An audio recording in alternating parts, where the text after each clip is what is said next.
Calgary's symbol of success. That headlong rush of the White Steed, still waiting to be unbridled this season of discontent. A glimmer of hope.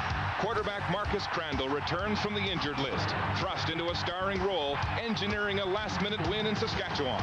Big target Vince Danielson has healed too, and not a moment too soon. With him, the offense is in good hands, with leading receiver Travis Moore lost for the season. Through all the injuries, Joe Fleming has played with the untamed fury, the mark of a Calgary Stampeder. In Montreal, the grounding of injured Anthony Calvillo has left the Alouettes wanting at quarterback. Today, third-string backup Jamie Barnett heeds the call of a team crashing on a 4-game losing streak. Handicapped again this week by the absence of franchise player Mike Pringle, on whose shoulders a late-season slump weighs heavily. They're at the post on the road to the Grey Cup.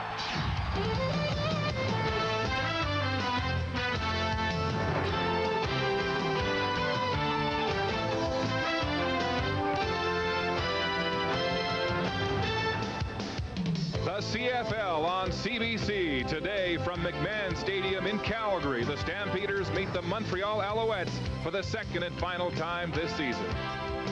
Good afternoon and welcome to the CFL on CBC. Well, the Alouettes are in a free fall, a 4-game losing streak, and desperate measures today as they turn to third stringer Jamie Barnett to make his first CFL start. Anthony Calvillo still hurt, so is Mike Pringle. The Stampeders, on the other hand, had what they called an emotional playoff win last week against Saskatchewan. They're in a playoff race in the West, which now includes Toronto in the crossover because the Argos and Stamps are tied for second place right now with 13 points. The Stampeders think the Owls are ripe for the picking today as we join Peter Rutgazer on the sidelines.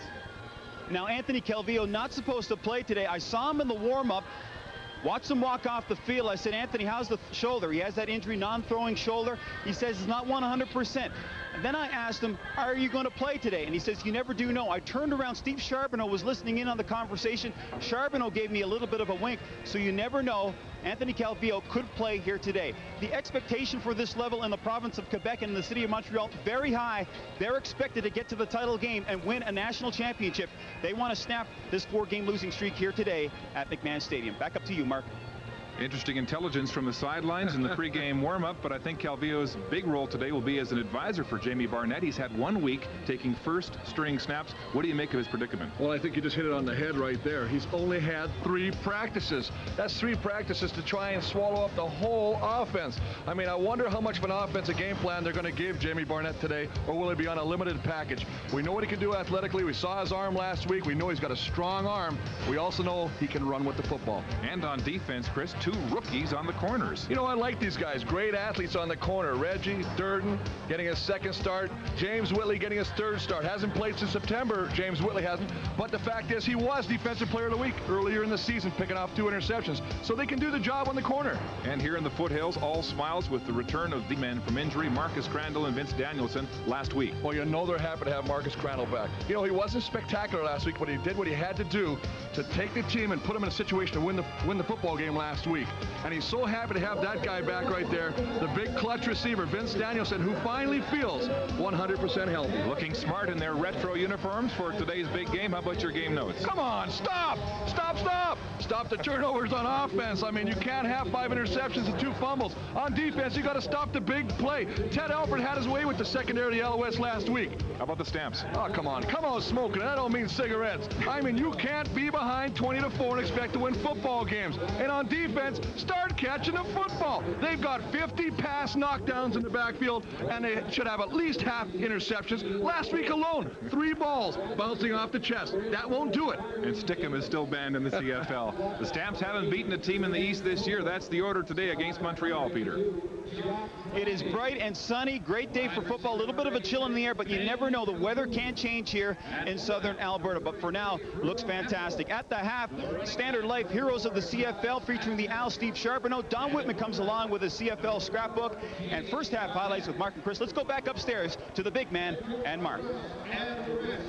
Thanks very much, Peter. There's Vince Danielson in his 2nd game back after missing 5 with a hamstring injury. And he said last week's victory, Chris, over Saskatchewan was a playoff win because he said this team is so young in Calgary, it's helping to galvanize them by facing the pressure now, the pressure they'll see come playoff time. It's great to have a game like we go into Regina, and it's 3 hours, and if we don't win in those 3 hours, it really was dire straits, not only for standings, but the mental psyche of our club last week.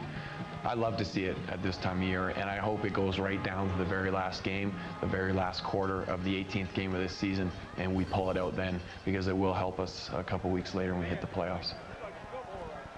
And on the Montreal bench, Rod Rust, who got a vote of confidence from GM Jim Popp after their 4th straight loss 1 week ago, but he said, eventually I'll pay the price if this team doesn't succeed.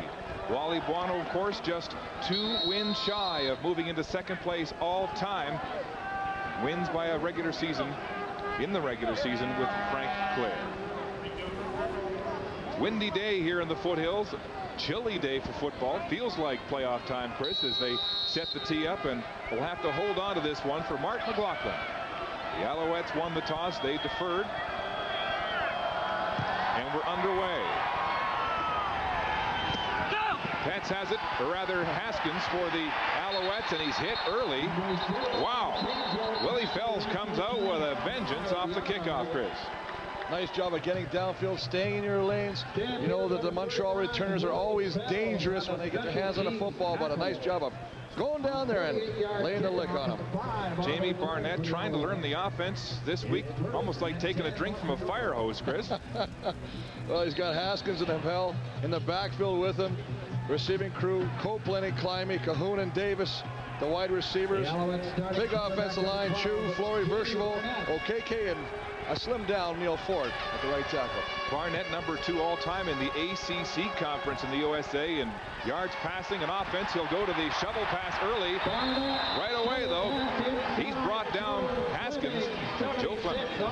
Well, Joe Fleming just does everything in the interior of that line. What a leader. Goes out there, doesn't believe they have any tape. You see Fleming, Traversy, Jacobs, Cotton at the defensive end. A good linebacking crew, Otis Floyd, Johnson, Willie Fells, and a secondary, Ferris, Barnes, and Bell, Fields and Pryor at the cornerback.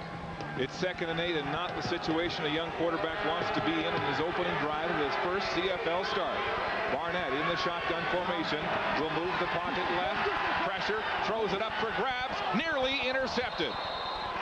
William Fields diving for that football, and it was very close to being picked off. Well, absolutely, but the biggest thing is you got to have pressure, and that's the first thing you want to do when you get a young quarterback in there, is get after him, rattle him a little bit, and they get great pressure up the middle. Joe Fleming coming right past his guy, gets his hands up, forces Barnett to throw off his back foot. A poor throw, Chris. And I tell you what, one of the biggest things, almost intercepted. Throwing in the face of the rush, and immediately Barnett goes to the sidelines for some help. Number 30, Joe Barnes. Number 6, read this Calgary defense as Terry Baker stands at his own 20-yard line. Best average in the league at 46.9, and he gets a good one away. Down to the 22, Antonio Warren, the all-time leader this year in combined yards, with an 8-yard return after a 53-yard punt from Terry Baker. I have to have some fun with this. I tell you what, I got a picture of myself here. I keep calling myself on the air. Yeah, it's Mark. Marcus Crandall back after missing 5 weeks with a separated shoulder, and he led a big drive 1 week ago against Saskatchewan to win. Well, the receiving crew, Peterson, Bo Richter, Danielson, Aubrey coming at the wideout. Big, heavy offensive line. Crysdale, McNeil, David Heisman back in his 2nd game. Childress and Ram at the tackle. Crandall at his own 30-yard line. First down, Stampeders. They'll go on the ground. Kelvin Anderson with a good hole-off tackle. Hit hard. Anderson having a terrific season, leading the CFL in rushing yards right now. His 6th consecutive over 1,000 for a total of 1,272 coming into this game. Well, the interesting thing is I want to see how it pans out as we look at the defensive line. Fleiser, Richards, Charbonneau, and Birch. The linebacker crew, Young, Reed, and Kelly Wiltshire. And, of course, the secondary anchored by the veteran Lester Smith, Hunter Washington, Durden, and Whitley, the rookies at cornerback. 2nd down and about 5 for the Stamps. Crandall looks like he'll run. He'll take off. First down territory as he slides across the 40-yard line. Well, this is something, Mark, that he did so effectively against Saskatchewan last week. He made good decisions. He didn't try and force any of the situations. Nothing there. Tucks it down, takes off, picks up the first down, and a nice job of protecting himself also doing that baseball slide. Chris, after separating his shoulder on Labor Day, he wasn't sure what to expect last week against Saskatchewan in his first return, but he got hit on the very first play. The shoulder felt good, and he went on, of course, to lead the win. Hand off to Anderson up the gut, carrying a host of Alouette tacklers. Pet's in on the tackle for Montreal. Both teams wearing their retro uniforms today as we celebrate the 50th season of the CFL on CBC. The Alouettes wearing jerseys from the 60s. The Stamps wearing, that was the jersey they wore in 1948 when they went to the Grey Cup for the first time. The pants, though, come from the 60s. The gold pants worn between 1961 and 1963. Second down and 7 at the 45. Crandall moves into the shotgun. He'll throw the hitch pass. It's complete. Peterson, Kamal Peterson, with a short gain of the play, and it looks like it'll be close to the first down. No, it'll be a third down situation, Chris. What a nice job of using the entire football field. He got all his yardage, use it. Little hitch pass, put into Kamal Peterson's hands. They love him as an athlete. Wally Buono says this guy has got all the potential to be a future star in the CFL. Said he's not one yet, but he's got that keyword, potential. Duncan O'Mahony, the rookie, punting for the Stampeders, ranked last in the CFL with a 41.9-yard average. Gets away a nice spiral. The Mecco Archangel is back for the Alouettes, makes a move at the 20, looking for some daylight, making it on his own, gets outside the hash marks, and finally dragged down from behind. Archangel making a start, one of the new players in the lineup for the Alouettes today, and gives his young quarterback some decent field position when we come back. All courtesy of Jamie Barnett said he was shocked to learn he'd get the nod at starting quarterback this week after Dan Gonzalez had trouble the past 2 weeks subbing for Anthony Calvillo. I asked Jock Climby, what advice as a veteran can you give to the young quarterback today? It's always a fine line for an experienced player to know how and what to do to help a younger quarterback. You don't want to give them too much information. Sometimes it's like drinking out of a fire hydrant and nothing gets accomplished. At the same time, you don't want to just leave them to their own devices. You need to be able to sort of give them tips here and there. And backs like Thomas Haskins can help take the pressure off Barnett. That 14-yard carry and a first down helps move the sticks up to the 43-yard line of the Alouettes in a first down. Well, you know Montreal's going to run the football, and they're going to continue running it no matter what happens. And that's a great way to start with Haskins busting off left tackle, picking up some nice yardage. First down Alouettes. Barnett now behind his center. Chew. Hand off to Haskins again. Right side. Haskins running with authority here early in the football game. A gain of 4 yards on the first down carry. Well, it's a nice job of also bringing the counter, and this is what they have to do to be successful. Haskins is not a power back, so they pull the backside guard and tackle.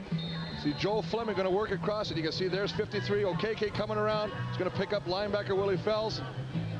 Not before they pick up some nice yardage. Haskins, of course, replacing Mike Pringle, still injured as Joe Fleming makes his presence felt. 10 sacks right from middle up the gut. And number 3 in that category this year in the CFL. Barnett to throw across the field, intended for Thomas Haskins, and in and out of his hands for an incomplete pass. Johnson close on that one, Chris. Well, I think Johnson was very close. I think he was so close that I think Haskins saw number 51 of the Stampeders and knew that if he had caught this football, it may be stretcher time. Just as he's about to pull that down, you can see number 51, A.J. Johnson, ready with the old clothesline to welcome Thomas Haskins. Jamie Barnett goes to the sidelines. Another punting situation for Terry Baker, the 39-year-old veteran of this Alouette team.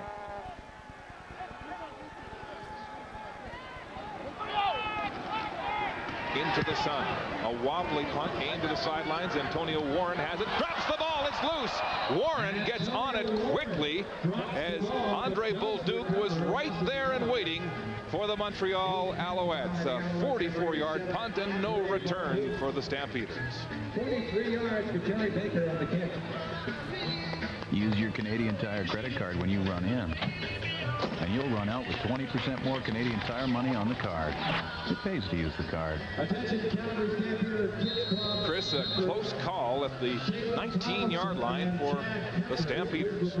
Well, you know that Antonio Warren is very capable of breaking every one that he touches, and he almost broke the backs there by dropping the football. Yes, the all-purpose yards leader in the CFL. Shaky there. Play action. Crandall back to pass. Looking downfield for Bo Richter. It's incomplete and a little too far out of bounds. Torrey Hunter, though, had him covered like a blanket. Bo Richter is incomplete. Well, you can see just Antonio Warren looks that ball right into his hands. And one thing you got to remember, Chris, we talked about the weather. That's two Chris's. Well, we're going to have a whole pack of them in here later. But you know what? The ball gets slippery. It gets that sheen on it from the cold weather, and it is a lot harder to hang on to.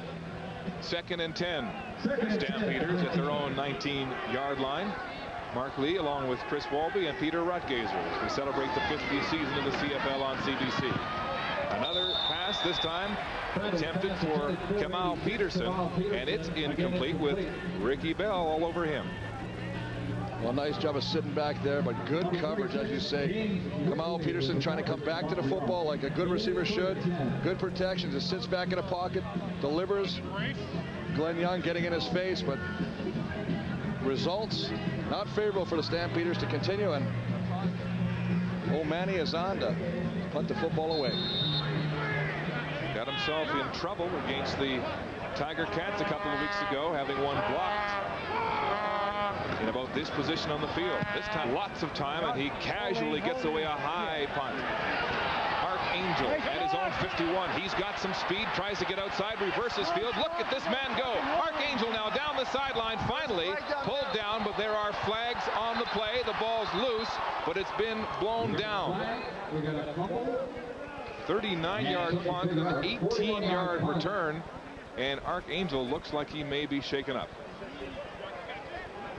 Well, they're going to call a clipping against the Alouettes on the return, but as you say, the biggest concern right now is to see the health of Archangel as he lays on the football field. There were 2 flags down, Chris.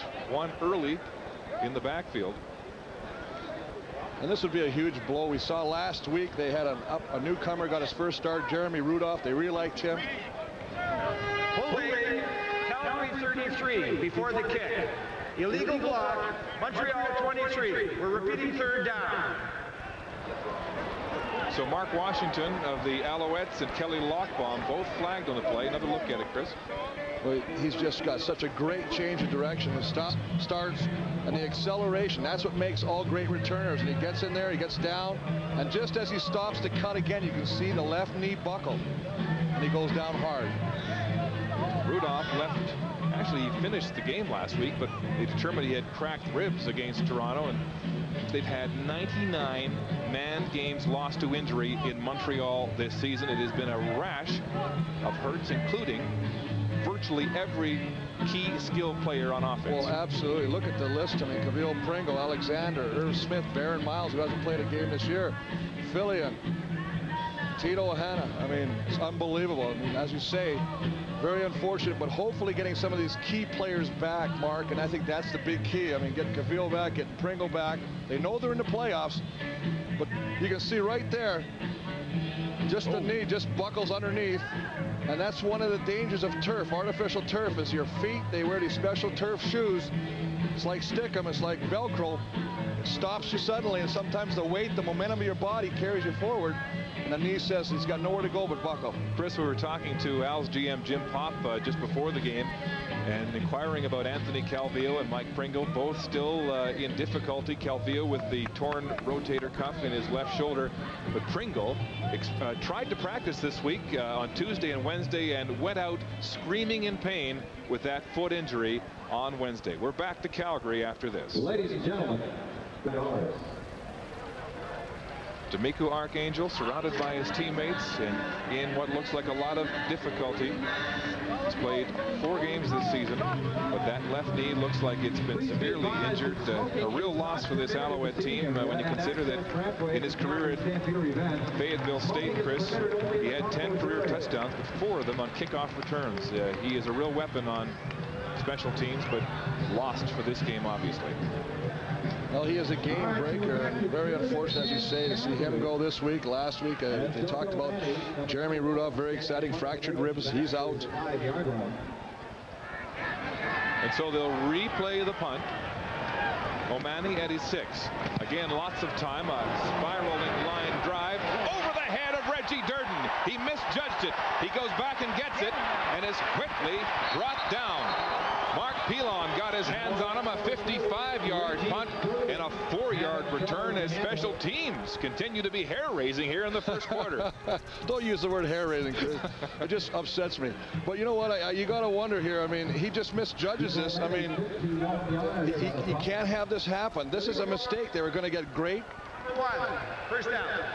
They would have got great field position. But Reggie Durden misplays the ball. This ball goes over his head. As a result, they get pushed all the way back, and they're starting from their own 27-yard line when they could have been near center field. Kelly Wilchar called for the illegal block on that return. The bobbled catch, and they're way back at the 28 as Anthony Calvillo holds the clipboard on the sideline. Dan Machochia, the offensive coordinator, moving up into the booth this afternoon for the Alouettes to help Barnett at quarterback. Straight back, lots of time. Downfield, high, and it's complete at the 50-yard line. Copeland, the rookie, goes up high to give the young quarterback some confidence and a first down. Well, they really like Copeland. They say, you know what, he's starting to grasp the playbook. He hasn't got it all yet, but he is a big play receiver. In one game, he played in the World League. He had 19 catches in one game, so you know what he can do when he gets the football. But a big target goes up, works right in there. You can see Tyree Davis a little bit behind him. You wonder about that. Copeland, the second leading receiver in the XFL last year with the LA Extreme and a first down. Flags are down again. Thomas Haskins hit hard right up the gut. Little or no gain on the play. And we'll see what the flags are here as they've been flying here in the first quarter. Haskins has had trouble on the ground, subbing for Pringle. Offside, Montreal 80. Penalties declined. Second down. Second. So another penalty and an offside this time to the Alouettes. And you know, Mark, the only reason is that it's an offside, not a procedure, is he actually lines up offside. Another mental error. So they'll decline the penalty, and it'll be second down and 10 yards. The Alouettes, who've yet to score a rushing touchdown since Mike Pringle left 4 weeks ago. Play action, hitch pass. It's complete to Tyree Davis. Davis with some blockers. Hit hard. Oh, had his legs cut out from under him by Kelly Malvo. Well, what a nice job of taking the wheels out from under Tyree Davis by Malvo. Just submarines underneath their great stick. You love to see it. You can hear the contact all the way up here in the booth. That'll inspire the rest of your defensive teammates. Malvo gets a stick right on the thigh of Davis, who is slow to get up. One of 4 ranked rookies in this secondary. But all excellent athletes, and that's what you look for. You want to develop the youngsters in the backfield, as you say, and Chris, he's got some good ones. Excuse me, Chris, they're short by about a yard, and they will go for it. 3rd and 1 at the 51. Barnett sneaking, and he's hit hard, driven back. This will be very close as we look at the placement. Where will they mark this ball? First down marker is just shy of the 49 of the Stampeders. And that's a great job by the Stampeders to drive Barnett back and not allow him to keep working his feet. I don't know if they've got the necessary inches here, Chris. Well, remember, when you're in this close, Mark, the biggest thing is it becomes the discretion of the referee to mark the football. And as you say, by the fact that they threw Barnett back. Oh. Enter the win at the gas store, which is at 1040 11th Avenue Southwest. Just by the length of the football. Sponsored by CHQR Radio, 10 Star Heating and Cooling Products, and the gas store. So the young quarterback keeps this drive going into Calgary territory. Barnett has been good on 3 of 5 attempts so far. It is 33 yards. The Calgary Up behind Brian Chu at center. Jamie Barnett with 1 week practicing first string at quarterback. Eric Lapointe has daylight, breaks through, and finally hogtied at the Calgary 25-yard line.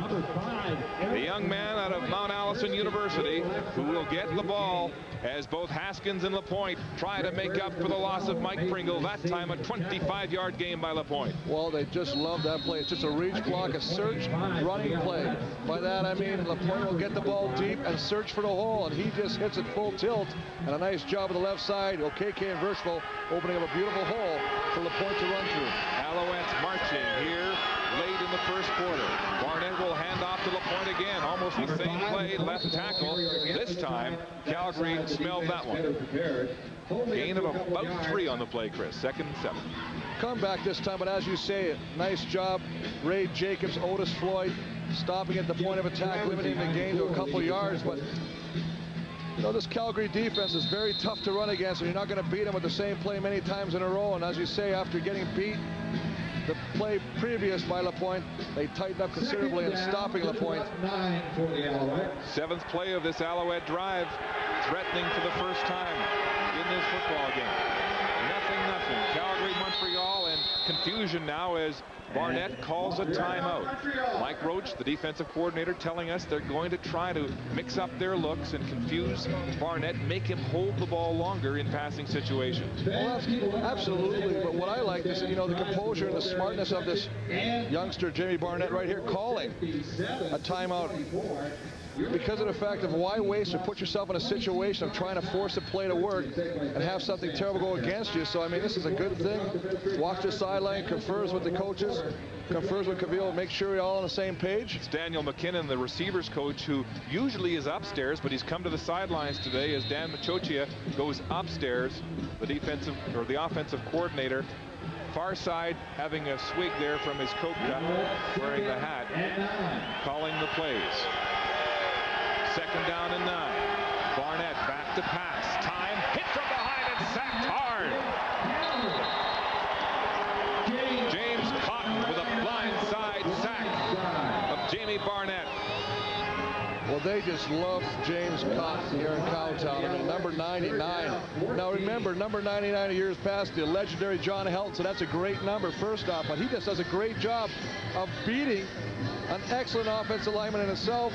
And Uzuma OKK just beats him flat out around the corner, lowers the shoulder, gets a sack, a nice play by him. And here's a guy, James Cotton, who had 2 quarterback sacks against this Montreal offensive line the first time they met back in July. Baker attempting this field goal from the 36. He leads the league with an 83.7% completion rate, and this one is right between the uprights. So Baker puts the Alouettes on the scoreboard first. It's 3-0 here in Calgary. Back in Calgary, Stampeder D-line coach Jim Daly diagramming some plays for his linemen as the Alouettes were running rampant on that last drive, a 7-play drive that traveled 53 yards and ended in that 36-yard field goal by Terry Baker. Stampeders 1st and 10 from their own 35-yard line. Handoff up the gut. Kelvin Anderson, but it's slow going. A gain of about 3 on the play. Let's go to the sidelines, and here's Peter. Yes, Arc Angle just taken off the field. It looks like it's torn ligaments to the left knee. He's going to be taken to the hospital. They're going to do some x-rays, and then we'll find out, confirm the injury for you a little bit later on. So Archangel this week, Jeremy Rudolph last week with fractured ribs, and the injury spree continues for these Montreal Alouettes. Stampeders struggling on offense, just 1 first down so far in this football game. Crandall back to pass, throwing across the middle. Aubrey Cummings in traffic has it at center field. What a catch! Absolutely, what a great job by Aubrey Cummings. Reggie Durden, Lester Smith, all over him. There's no way the number 87 should come down with this catch. Nice job of protection. Crandall throws the ball up, but look, I mean, Wiltshire's there, Durden's there. They get their hands on the football. Lester Smith takes them down. Still hangs on to the football. Stampeders get their second first down on a big one, a 16-yard gain to center field. On the ground, play action now. They will run, but is hit right at the line of scrimmage for a gain of 1, maybe 2 yards on the play. Seemed to have lots of time rolling out there, Chris, but pulled it down quickly. Well, what he saw, he was rolling out to the right, and he saw the middle linebacker, Glenn Young, go to the outside to prevent him to get to the outside. Thought he had an opportunity to cut it back inside. Just going to roll around. Now, as he goes around, there's Glenn Young right there, and he comes back in. Nice job. 2nd and 9 for Crandall and the Stampeders. Here comes the blitz. Crandall rushed, gets it away. Vince Danielson, the big target, very close to a first down, right at the 45. Danielson with 3 big catches in his return last week for 3 first downs, critical first downs against Saskatchewan. Well, nice job of getting the ball. Danielson's waving for the football. He knows he's open, and the pressure's on. Jason Richards putting the heat on Crandall. Throws the ball. Nice timing pattern. And, of course, that's where the experience of having a veteran like Danielson helps out this offense. Stamp's got a bad spot, Chris. Danielson was across the 45 when he made the catch, then driven back on the tackle, and they will spot it shy of the 45-yard line. Wano excited to see the big slot back in the lineup, especially when you consider Travis Moore, their leading receiver, is gone at least for the regular season with the dislocated toe in his right foot. So it is short of the first down. 3rd and inches. Stampeders will gamble. High formation backfield. They'll move up. Crandall will sneak and have the first down for Calgary. First down, Stampeders. Nice job of just tucking behind that big offensive lineman. Jamie Crysdale, David Heisman, second game back. I mean, these are big boys, 6'5", 340 pounds. Good leg drive. They push the pile back, and as a result of the surge, Marcus Crandall picks up the first down. Just going to tuck in behind. Everybody's getting tight. Go right behind there, and that's a nice job of push by that offensive line of the Stampeders. First down, Calgary, across the 45 of Montreal. Handoff. Antonio Warren up the middle, rumbling. Warren, the ball carrier, close to a 5-yard for a gain of close to 6 on the play, as Warren and Kelvin Anderson alternate carrying the mail in the backfield for Calgary. Well, what an exciting rookie Antonio Warren is. I mean, second year, but he didn't play last year at all, so he's still considered a rookie. Well, and it's good to have a guy like him when you consider that Kelvin Anderson is playing in his 22nd game because he was involved in the XFL this season. Absolutely. A lot of wear and tear on your body. 2nd down and 5. Last play of the opening quarter. Crandall back to pass. Pressure. Gets it away. It's complete. Loud has it. Marcus Crandall throws complete. Camille Loud, the rookie out of Cal Poly, with a huge first down catch for the Stampeders to end the opening quarter as they gain some momentum, down 3-0 to Barnett and the Owls.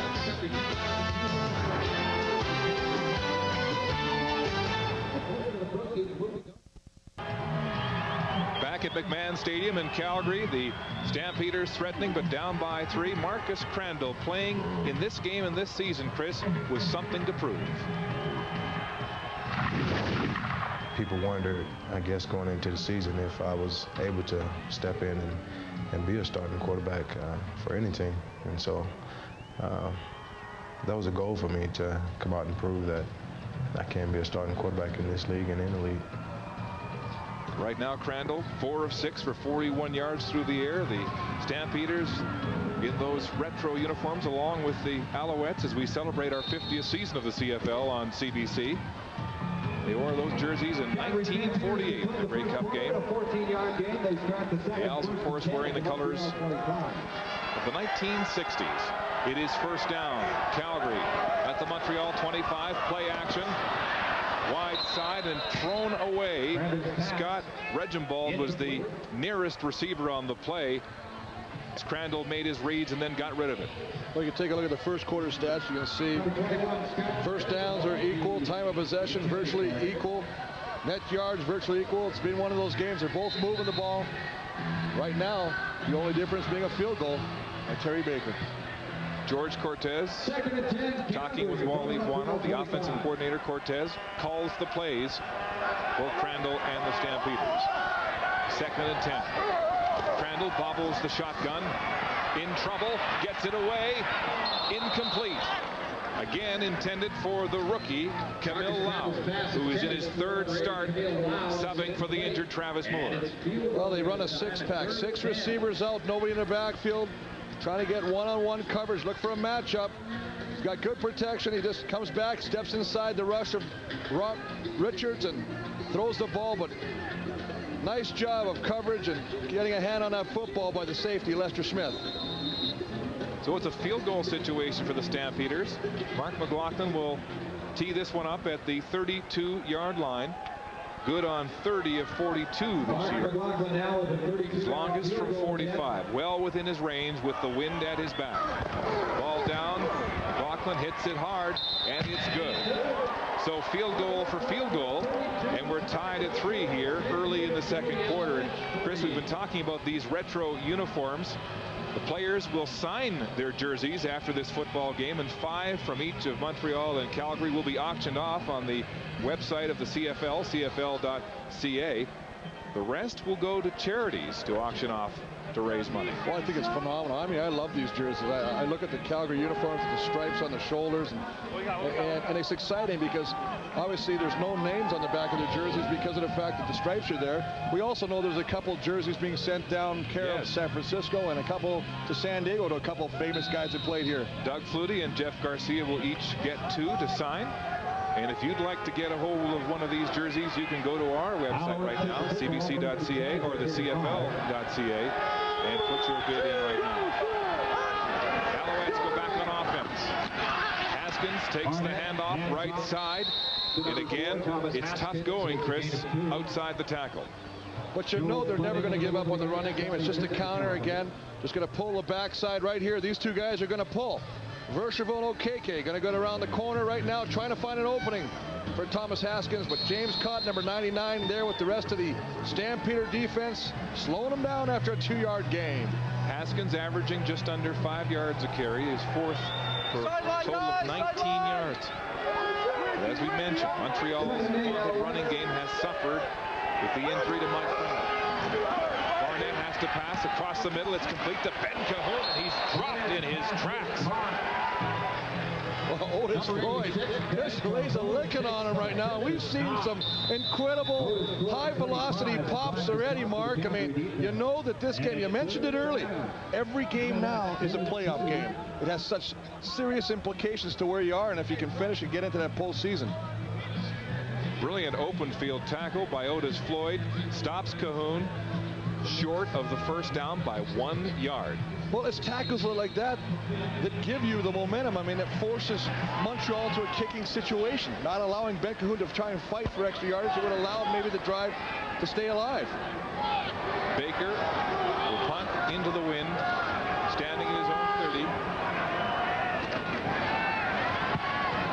High spiraling punt, driving Antonio Warren back to his 20.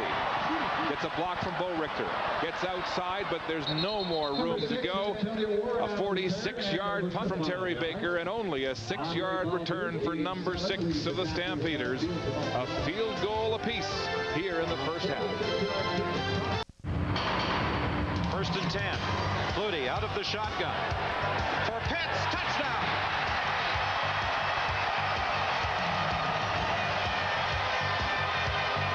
Don Whitman with the call as we flash back to the 1992 Grey Cup at the Sky Dome in Toronto as part of our 50th season of CFL on CBC celebration. And the Alouettes stumbling on the ground. Chris, you were in that big football I was just going to say, do you have to bring back? I was looking for some Kleenex up here because tears were welling in my eyes. Doug Flutie, of course, beating us in that Grey Cup game. 24-10, yeah. Wally Buono's first Grey Cup of 2. Avenging that defeat in 91 to the Rocket and the Argos. The gain is -2 on the play, a loss by Kelvin Anderson. So a 2nd and 12 situation. Deep in the own zone for Calgary. Crandall throwing downfield. Bo Richter wide open. He's got it at center field. And finally hauled out of bounds by Reggie Durden, the rookie corner. Bo Richter, who had a season-high 5 catches for 139 yards last week against Saskatchewan.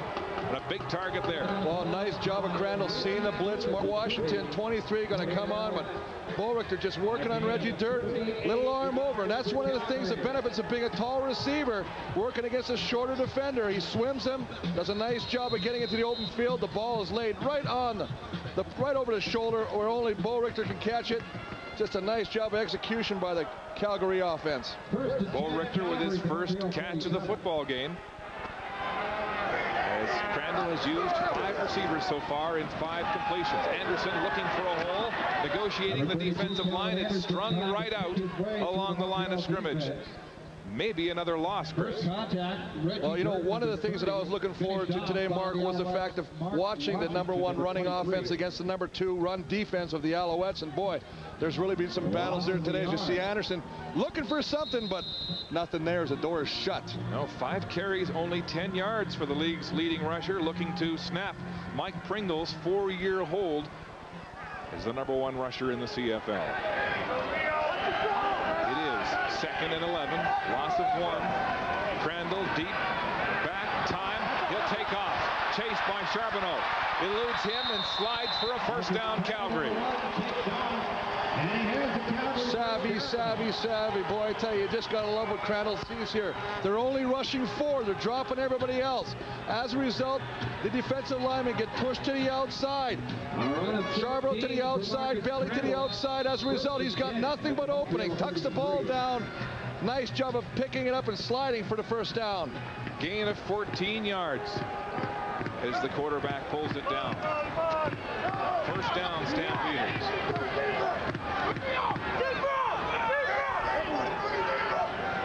Crandall takes his time, hitch pass. It's complete to Bo Richter. Bo Richter around the outside, and another Calgary first down. As he fends the Flames here in Calgary, and the Stampeders have their first lethal drive. Just a straight hitch pass, put it in the hands of Bo Richter. The big man gets to the outside. Nice job of blocking by the rest of the receivers. Aubrey coming up there, springing the big man to the outside, and another first down. 15-yard game for Bo Richter. That's 55 yards on 2 catches for the big slot back. First down, Stampeders at the 19 of Montreal. Crandall back to pass. Lots of time. Antonio Warren has it out of the backfield. Then he's drilled. Torrey Hunter and Kelly Wiltshire in on the tackle for the Alouettes. Alouettes number 9, Torrey Hunter made the tackle. Right at the 15. Gain of about 4 yards for Calgary. Well, Crandall just a little roll to the right side, set behind the right side, guard and tackle. Throws a little dump pass to Antonio Warren, but a nice job of coverage by Torrey Hunter right there, closing the gap as soon as he catches it and bringing him down. 2nd and 6 in the red zone. The Stampeders on shotgun formation. It's a quarterback draw, diving for the 10-yard line, but short of the first down.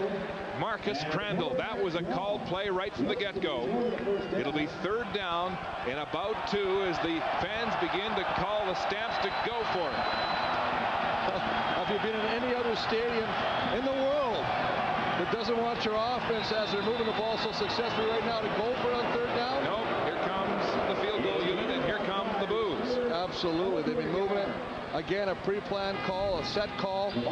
Crandall sees the defensive front, doesn't check out of the quarterback draw, takes a step back as if he's going to drop back and throw it, and tries to pick up the necessary yardage, coming up a little short. And as a result, the Boo Birds come out as McLaughlin attempts a 22-yard field goal. It'll be about the 17, Chris, as they spot this one. Puts it up, and it's good. His 2nd field goal of the game as the Stampeders stall, but move ahead by 3 here in the second quarter. It's 6:30 Eastern. 7:55 to go in the opening half. Barnett at quarterback, downfield, looking for Climby, and it's short and incomplete as the veteran Climby desperately tried to fall to the turf to save that one, but not in time. And Joe Barnes, number 30, had the coverage. Let's go down to the sidelines on the Montreal bench. Peter Rutgazer. You know, the Owls are really looking out for rookie quarterback Jamie Burnett. Ben Cahoon has been talking to him constantly, as has Danny Gonzalez. But more importantly, Anthony Calvillo sat down with him just a few minutes ago, went over some things, so just to make him feel comfortable. So they're not going to let this guy hang up to dry here against Calgary. One of the Alouettes tell us before the game what was the difference between Gonzalez off the bench looking good in Hamilton and not so good in 2 starts. A week of everybody trying to mess with his head, he said. That pass incomplete, intended for Copeland, the rookie. He should have had it, Chris. But you're absolutely right, because anybody that's ever been in an offensive huddle, you have linemen talking because they all want to run the football. You've got receivers talking because they all think they're open. And he's got his own play selection in his mind as a coach is setting the play. So look at all the things that are coming in there that could be major distractions. Of course, now he's going to the bench, and as you say, Cavillo's talking to him, the offensive coordinator's talking to him, the coach is talking to him. I mean, there's a lot of things. It's like bees just spinning around that man's head. It's like Jock Clemmy said, he's trying to take a gulp from a fire hydrant. This will be the 4th punt of the day for Terry Baker. Montreal has been 0-5 in second down situations. Baker, lots of time. Warren stands at his own 36, goes straight up the hash marks, and then is met by a host of Alouette tacklers. A 39-yard punt into the wind by Terry Baker, and just a 5-yard return from Antonio Warren. Stampeders go back on offense when we come back. And 4 yards on the return. The time has come to witness the power of one. Freeze! From the director of Final Destination, on November 2nd, there's only one place he could be going. One man bend reality to control the universe. There's never been anything like what I have become. Jet Li, the One. Opens November 2nd. Back at McMahon Stadium in Calgary as we celebrate our 50th season of the CFL on CBC, and for the 17th game in a row, a crowd in excess of 30,000 here in Calgary. Stampeders have been inside the Montreal 25 twice in this football game and come away with field goals. A long field here today to start this drive. It's complete. And another first down as Vince Danielson gets his meat hooks on that one and moves the ball across center field. Well, just the ability to read the defense, to find out where you have to sit down. Runs hard. This is the biggest thing about Vince Danielson. His hamstring was giving him so much trouble. He played early in the season, and it was bothering him, and he couldn't push off strong off the line of scrimmage. You can just see him right now. He is really coming off that line. And a good read by him to push off of Mark Washington, who was trying to chuck him about 7 yards downfield. Stamps moving the ball on offense. Handoff, Anderson. Jumping, hurdling, and across the 45-yard line on first down. Mark Washington, the leading tackler on this Alouette defense, puts the grasp on him. Well, just going to run a little left-off tackle, but they also have a little trick play off the top of that, as they have Mark Boerichter coming around, so they have the option of giving it to Anderson or tossing it to Mark Boerichter on a reverse. Kelvin Anderson moving up the charts in the rushing department in the CFL. For 6 straight years over 1,000 in the CFL. Hit hard right at the line of scrimmage. Big Steve Charbonneau, who will feature at halftime. Helping on the tackle, Tim Fleiser, the former Grey Cup champion with the Hamilton Tiger Cats. Well, absolutely. Tim Fleiser, there he is. I mean, he just flies through this, right through the block, and meets Calvin Anderson just as he gets the football. That's a nice job, and we've seen some good things. Charbonneau, we've seen Fleiser, Jason Richards, all getting good penetration on a real tough offensive line of the Calgary Stampeders. This will be a field goal attempt, the 3rd of the day for Mark McLaughlin. And they will spot this one at the 52-yard line. So this will be the longest attempt of the season for McLaughlin, who's gone over 45, his longest so far. Barnes with the spot, It's a line drive, and it's good. Mark McLaughlin from 52 yards out, his longest of the season, his third of the game. Mark McLaughlin simply perfect this afternoon, 3 for 3 in field goals, spotting Calgary to a 9-3 lead here in the opening half. Alouettes, last 2 drives, 2 and out. What can they get going this time? Haskins with not much room to run off the right tackle. Alondra Jansen in on the tackle for the Stampeders as the Montreal ground game continues to struggle. Well, both defenses are really playing inspired football right now, filling the gaps, and a lot of it is gap control and allowing the linebackers to fill the holes. AJ, Alondra Johnson does a nice job of getting in there, and as you say, stopping Haskins short after a 1-yard gain. Alondra Johnson continues to play with youth. 14th season in the CFL, says Chris. He's cleaned up his life. No more drinking, no more partying. He's a family man, and it's showing on the field. This pass at the 50, intended for Cahoon. He's got it. The Stamps say it's incomplete, but the officials will mark it as a catch at the 49-yard line. There's still some conjecture, though, as the Alouettes and Stampeders surround the officials who conference at the 49. Well, Copeland's just going to clear the area. Cahoon's just going to sit down in the area. Jamie Barnett's going to throw the ball. Got it right there, but a nice job of the defender actually pushing the ball. William Fields pushing the ball down, and it actually hits the turf. You can just see he gets his hand in there, and the ball hits the turf as he tries to cradle it in there. Look at it here from the reverse angle, and you can see the tip of the ball hit the turf, and they have waved it off here, Chris. A good call, incomplete. And so for the 3rd series in a row, it's 2 and out for the Alouettes. Terry Baker gets a workout here in the first half. 5th punt of the game.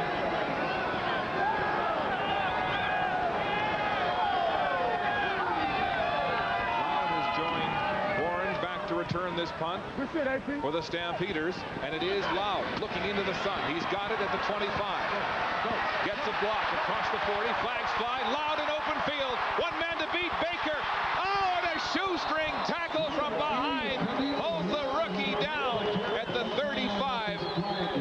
William Loftus, the 4-year veteran out of the University of Manitoba, with the tackle. A 49-yard punt from Terry Baker and a 49-yard return, but it's coming back. There are flags down, Chris. Well, I think there's no question about it. When the Calgary offense comes on the football field, illegal block. Calgary number 36. First down. Lawrence Deck, the rookie out of Fresno State, kills a 49-yard electrifying return by Loud. Well, I think they must have all saw it on the Calgary Stampeders bench, because they started walking to the short end of the field on their own side. There it is, just see right there. There it is right there. He's got a nice job of getting right in the back there. Referee Johnny Espot throws the flag, but boy, that's a killer after an excellent return by Camille Loud. So tough field position. First down at their own 25, the Stampeders. They'll go on the ground again. Anderson this time negotiating a decent gain on first down. Coming into that one, he had only 16 yards and 7 carries, Chris. The gain will be 4. 2nd and 6 for Marcus Crandall and the Stampeders when we come back. Welcome back to McMahon Stadium. CFL on CBC. Coming up at the half, we'll have the Standard Life Heroes of the CFL featuring the Al Steve Charbonneau. Don Whitman comes along with his CFL scrapbook, and then the big man, Mark, will have first half highlights. Back up to you, Mark and Chris. Thanks, Peter. The Stampeders with field goals in their last 3 drives. 2nd and 6. Shotgun formation. Flags on the play now. Crandall complete to Peterson. Breaks a tackle. Still going. Finally hauled down across the 50 as he eluded Torrey Hunter at full speed. Glenn Young makes the tackle for Montreal on the rookie, but there are flags, and the Alouettes are pointing to take it back. Offside. Calgary 89. 2nd down repeated. Bo Richter offside at the slot position, squelching a 21-yard pickup by Kamal Peterson. So they'll move the ball back to the 19-yard line, and it'll be a deep second and long situation. This was the scene just moments ago on the Montreal sideline. Jamie Barnett, the third-string starter, alone with his thoughts. The Montreal bench doesn't look good. Back to pass, Crandall with time. Evades Charbonneau. Here comes Mark Washington, who makes the tackle at the 30, holding the quarterback to a 7-yard gain and forcing Calgary into a punt situation. Well, that's a situation that he does so well. I mean, he won't force a situation. That's how he's matured as a quarterback. Crandall sees there's nothing downfield, so he'll tuck it and get the rest with his athletic ability. Slides as you see Mark Washington taking him down, but he doesn't create situations where the Montreal defense could maybe pick off a pass and create something for their offense, because right now Montreal, if they're a battery, they're dead. The UBC rookie Mark, or rather Duncan O'Malley, gets a nice spiraling drive deep. Tyree Davis, the lone man back for the Alouettes, breaks one tackle, still going across the 40. Finally, gang tackled on the play for a 15-yard return, and great field position for his young quarterback as Montreal goes on offense. Well, I think the guy that's getting the most action on the Montreal side of the field is Terry Baker, punting the football. I mean, this offense is not being productive. Last 3 possessions for the Alouettes have been 2 plays and out against the wind. Barnett is said to have a powerful throwing arm. Play action. They go to the hitch pass. Haskins hit hard as he crosses the 45. Alondra Johnson, the 14-year veteran, making the tackle for Calgary. A gain of close to 6 yards on the play, as Dan Gonzalez, the number 2 quarterback who had the last 2 starts, stands and tries to keep warm on the Montreal bench. A prototype NFL pocket passer, had trouble making downfield reads in the last 2 games. Chris, against Saskatchewan and Toronto, threw 4 interceptions last week, and hence the start for third stringer Jamie Barnett. Shotgun, looking, still has the ball. How did he get out of that sack? Gets it away, but it's way short of Jermaine Copeland. And the Stampeders, Jeff Traversy thought he had a scalp. Well, the game initially, he had good time, good protection, but eventually the pressure's going to get to him. 94, Jeff Traversy's going to work around, gets there. By all rights, should have had the quarterback sack. Jamie Barnett gets to the outside, but then a very weak throw in the attempt to try and throw the football and find the receiver, Jermaine Copeland, downfield, but the ball almost floats out of his hands. And we talked about the strength of his arm earlier, Mark, and he really hasn't exhibited any of those qualities yet. Baker again with a strong leg. They've needed that this afternoon. Montreal has. Into the wind, a good punt, pushing Warren back to his own 17-yard line, and the punt cover of the Alouettes hems him in right there for a gain of only 5 on a 45-yard punt into the wind. The Alouettes, nothing to show, 0-6 on second down conversions as Crandall goes back to work for Calgary. Well, it's a situation they're really going to have to sit at halftime, get with the coaches from Montreal, and just figure out what they got to do. And I think that Cavillo's really got to get involved in this. You can see Jock Climby trying to give his leadership, his ideas out there, what might work offensively, because right now they're stagnant, nothing's working, and they've got to fix it up, because Calgary seems to at least be moving the football down to put them in field goal range and getting those at least some points. Crandall completing his last 4 passes. He's 8 for 12 so far for 117. Going deep downfield, down the sideline. Bo Richter in the neighborhood along with Peterson, but neither one of the receivers could get their hands on that one. Well, neither one could get their hands on the ball, but great coverage by Mark Washington.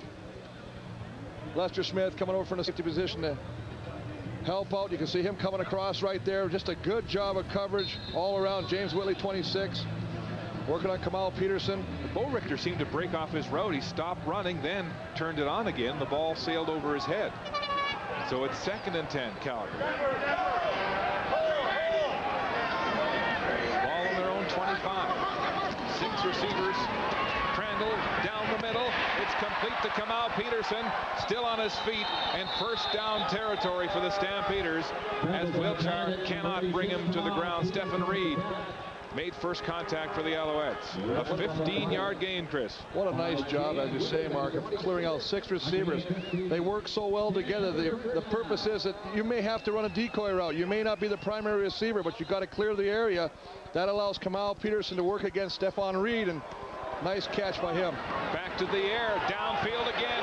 Wide open, Bo Richter at the 30, and there's no one to chase him. Touchdown, Calgary.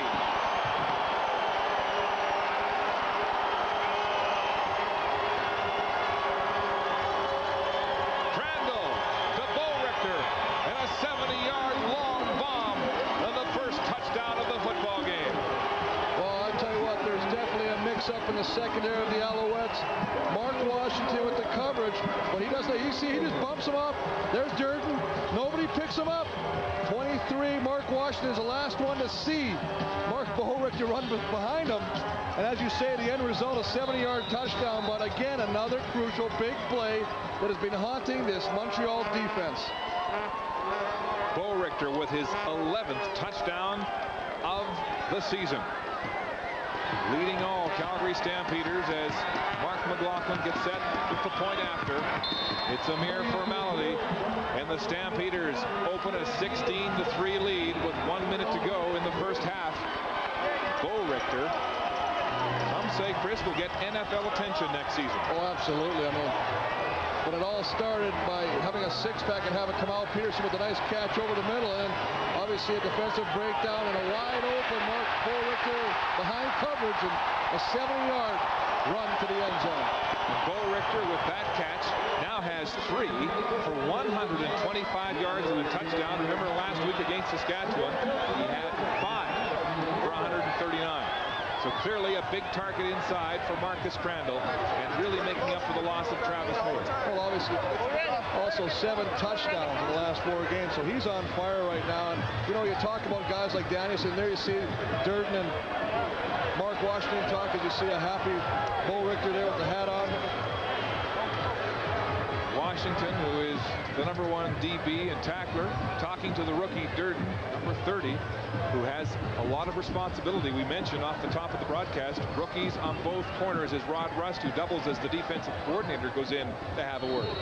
Well, he's got to get involved with this, because we've seen this happen too many times the past couple of weeks, Mark, and you can see Washington's trying to explain to Durden, you can't do that. Somebody's got to take him. You're putting me in a bad spot. I can't cover him. He's behind me like that. Haskins at his own 12. Makes the catch on this kickoff return. Cuts upfield. Breaks a tackle. Finally pulled down after he crosses the 35-yard line. Aldi Henry in on the tackle, along with Scott Dybert. A 63-yard kickoff and a 30-yard return for Haskins. Well, good field position, Mark. I mean, that's a nice thing. I mean, they're not starting deep in their own end, but they just can't seem to get anything clicking on offense, and as a result, Baker has to keep coming on and keep kicking the ball away, allowing Calgary to get more confidence with each of their offense possessions. Barnett gets the call. Daniel McKinnon, the receivers coach, on the sideline. Gonzalez in the wing. When might we see him? Hardly any offense at all by this Montreal football team, with the third stringer struggling in the first half. Lots of time. Trouble making reads. Tries to bail out. Ball's loose. Recovered by Scott Flory of the Alouettes, after that offensive line had given Barnett lots of time to make his read. Well, he's got to make his reads. He's got to find the guy. He's got to find quickly. That's what it's about. Look at Tyree Davis, 84. Now, he's going to be working one-on-one against Pryor. He's wide open now. He wants the football. He can't believe he's not seeing him right now. Of course, what happens on the other end with the quarterback's sitting back here. He's got time. He's got time. Now he can get rid of it. He uses good athletic ability to get away from the first pressure by Fleming. Cotton strips the football, and Flory fortunately comes up with the fumble recovery. But again, just not getting the read quickly and making the decision quickly by the rookie quarterback Barnett. Wally Buono was telling us that for a young quarterback, everybody looks covered on your initial look. It's the veteran who can see someone like Tyree Davis there breaking away after the initial read. That time Barnett couldn't see it. He paid the price. Second down, 24 yards to go on the loss and the fumble. LaPointe had it, dropped it, picked it up again, Chris, as Montreal stays extremely conservative on that second and long situation.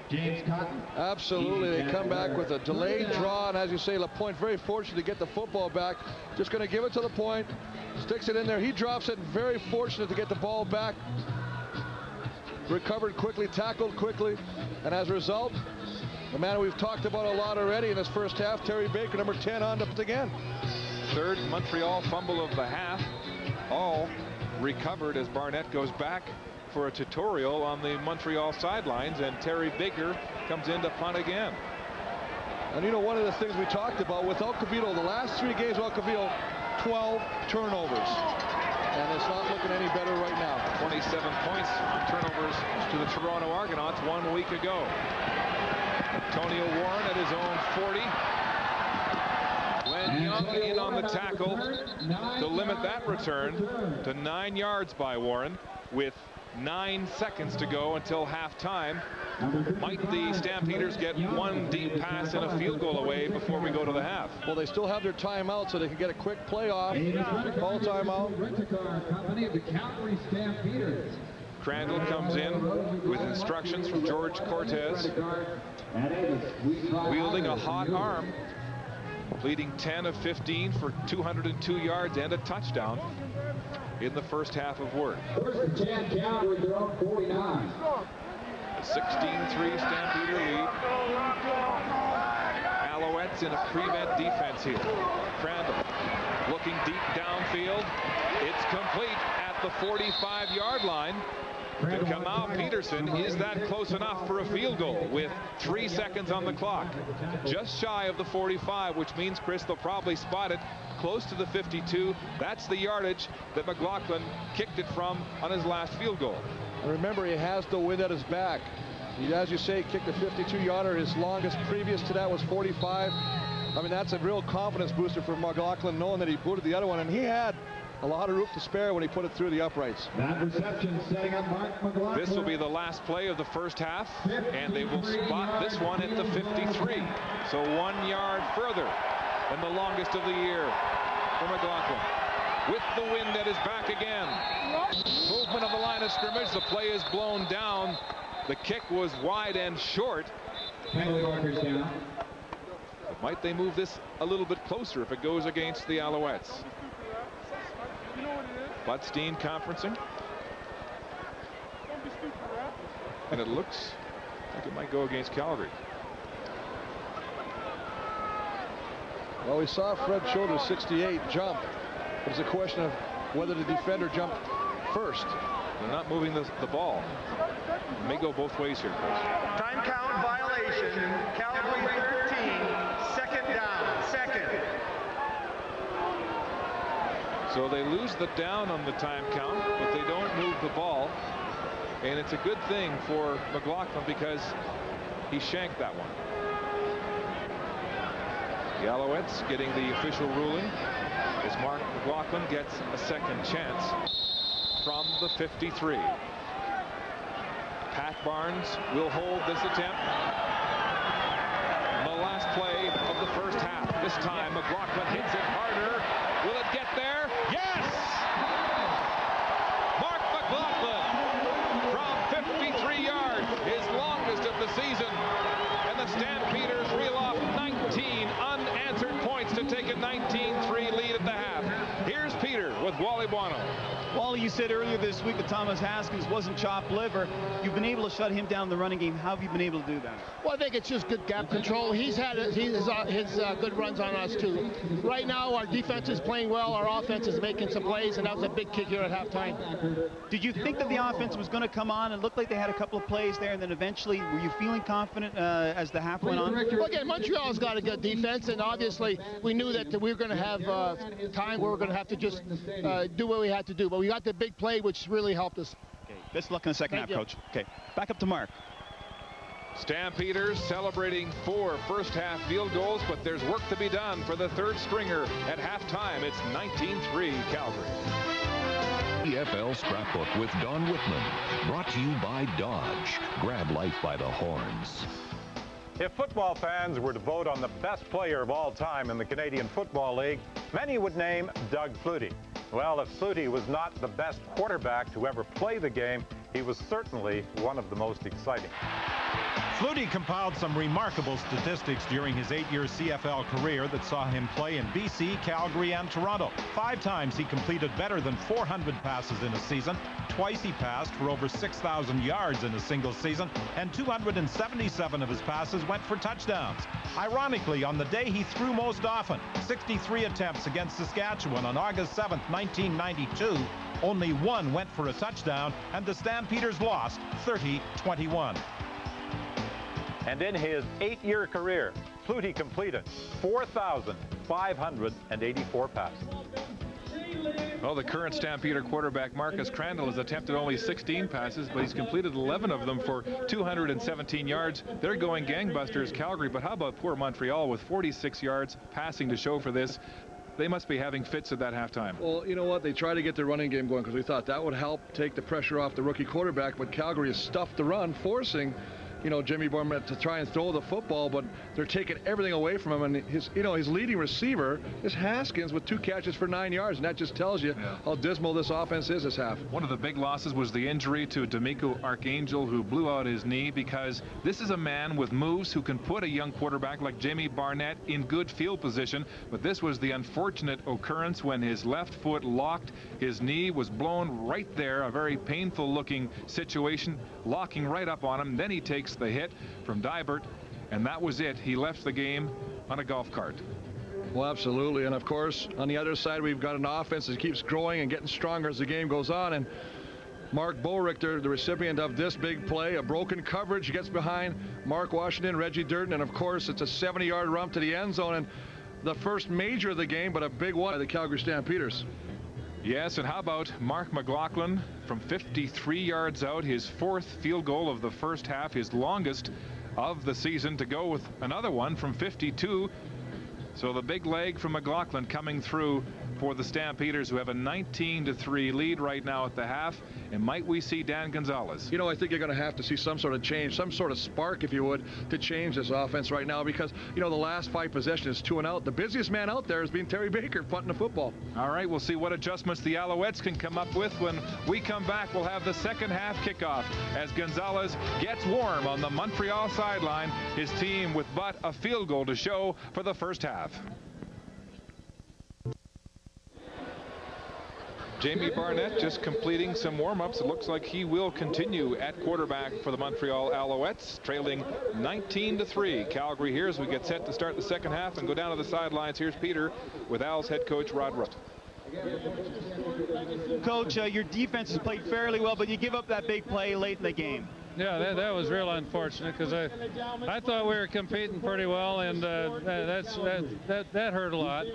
We'll have to see if we can get it back, and obviously not let it happen again. We've got to get some turnovers, keep them off the board, and chip away. Is that it for Jamie Barnett? Will Danny Gonzalez play the rest of this game? Not just yet, but whatever seems needs to be done, we'll do. But I don't think Jamie's necessarily the whole problem. Best of luck in the second half to you, Coach. Thank you. Rod Rust does not sound very enthusiastic. Chris, coming out of the half. You know what I was interested by that one comment? We need our defense to create some opportunities, some turnovers, to try and give our offense some opportunities. Thomas Haskins at his own 22 on this kickoff return. Mauled by Willie Fells at the 40. A 53-yard kickoff from McLaughlin, an 18-yard return, as Fells celebrates the special teams tackle. So Jamie Barnett will continue at quarterback, the 3rd stringer in his first CFL start, and there are his numbers: 46 yards through the air in the opening half. We talked about Haskins being the leading receiver with 2 catches for 9 yards. That's just not going to cut it. Davis has not been a threat at all. Ben Cahoon has 1 catch that was called off. I mean, you've got to start throwing this ball downfield again. Last 5 series have been 2 and out. Play action, rolling right. Barnett throws it. It's complete. Copeland has it across the 50, and it looks like a Montreal first down. Very close. Here are the first half stats, Chris, and again, numbers tell the tale. Well, you know, that's the biggest thing. I mean, you look at the net yards, 84 to 278. I mean, Montreal, no first downs in the second quarter. That's actually Montreal's first down since the first quarter. That tells you how anemic this offense has been during this game. Jamie Barnett setting all kinds of offensive records at North Carolina State. Encouraging first down pass. This time they go to the ground. Haskins, it's strung out, and Otis Floyd makes the shoestring tackle for a loss of maybe one on the play. Well, one of the things, the reason this play doesn't work is the back has got to read the pulling lineman.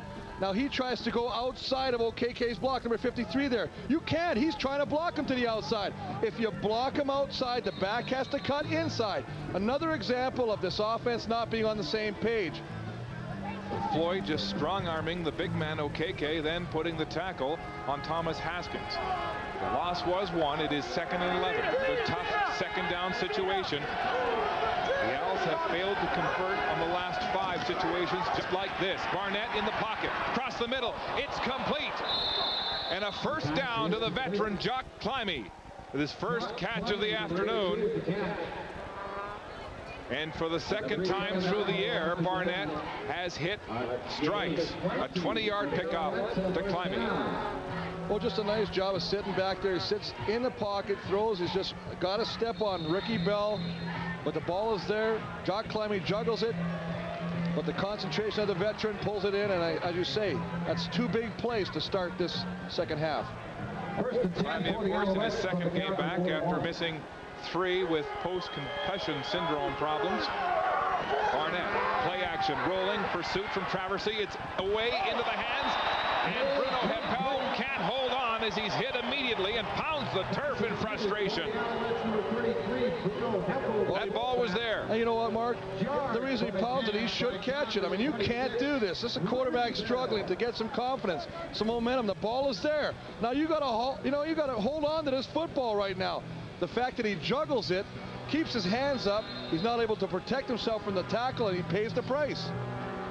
Ricky Bell, the rookie out of North Carolina State, making Heppel, as you say, pay the price, taking that shot in the breadbasket, dropping the ball. 2nd and 10. Barnett playing with authority here in the first series of the second half, rolling, buying time. Eludes one tackle, gets it away, it's complete. Ben Cahoon has the ball, and terrific poise by young Barnett, but it will be short of the first down. Boy, rightly so. Jamie Barnett should be sacked a number of times in this play. Just sits back, he tries to roll outside of the protection, and what happens is he ends up rolling into the coverage right there, and there should be a sack. That's the first one. Jacobs finally gets him, but what poise to come back, throw inside across the grain to Ben Cahoon in the middle, who picks up 8 yards, but unfortunately short, and now Terry Baker on to try a field goal. Good job by Barnett on this opening drive, and a field goal situation from the 40. Baker has hit one so far today from 36. Hits this one hard, and it's perfect, splitting the uprights. And the Alouettes get their second field goal of the game as Jamie Barnett comes on strong. 50th season of the CFL on CBC. Both teams here today, Calgary and Montreal, wearing retro uniforms. Stampeders looking the way they did back in the 40s. The Alouettes the way they did back in the 1960s. And Chris, you know, back in the 50s, they didn't have color commentators, so I'm going to have to ask you to take off the headset as we try something different here this afternoon to celebrate our 50th season. Yes, there was no color back then either. Crandall back to pass, hitch pass, complete to Kamau Peterson. He fumbles the ball out of bounds, but Calgary will retain possession. No slot backs either back in the 50s. They called them split ends and flankers and wide receivers. Wing T offenses. As the Stampeders break the huddle, it'll be 2nd and 3, a gain of 7 by the rookie Kamau Peterson, as Marcus Crandall goes to work in the first drive offensively for the Stampeders here in the second half. He'll pass short. It's complete. First down And there's a flag on the play as Vince Danielson makes the catch across the 50 to about the 51-yard line. Here's Butstein. And the call will go against the Stampeders. Offensive pass interference, Calgary 88. Second down repeated. So Vince Danielson is called for offensive pass interference as he gets open to make the catch. Now, back in the 1950s, there were no replays either. As they march the ball back, and Crandall goes into the huddle. He has the call from the bench. George Cortez, the coordinator, making the call. It'll be second down and 14 now, Calgary. From the 31. Shotgun formation. Crandall, pressure, steps up, will throw. It's complete to Bo Richter near the 45 and very close to a first down. But the spot might be just shy. They needed 14, and the gain is very close.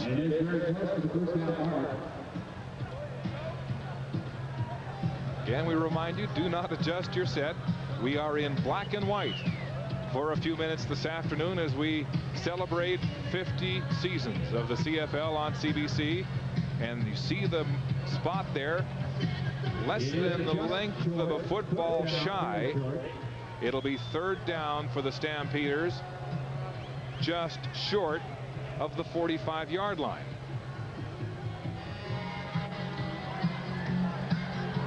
And special teams are not coming on the football field. Stampeders will gamble. Their own 45-yard line. Third down, less than a yard. Crandall up behind his center, Jamie Crysdale, and they'll sneak it across the first down marker and a Calgary first down. Black and white television, the way they did it back in the 50s, the way some of the great voices of this game called it. Men like Norm Marshall out of Hamilton, Steve Douglas, and the Senator Ted Reynolds from Vancouver, who called the 1954 Grey Cup game. Here's our score in the great old-time font. 19-6, Calgary leading here in the third quarter at McMahon Stadium. First down. Stampeders, play action pass, naked bootleg. They'll throw. It's Vince Danielson breaking a tackle, diving for the first down. James Whitley, the corner on that play, could not contain the big slot back. Danielson at 6'4", 210, a big target for the Stampeders.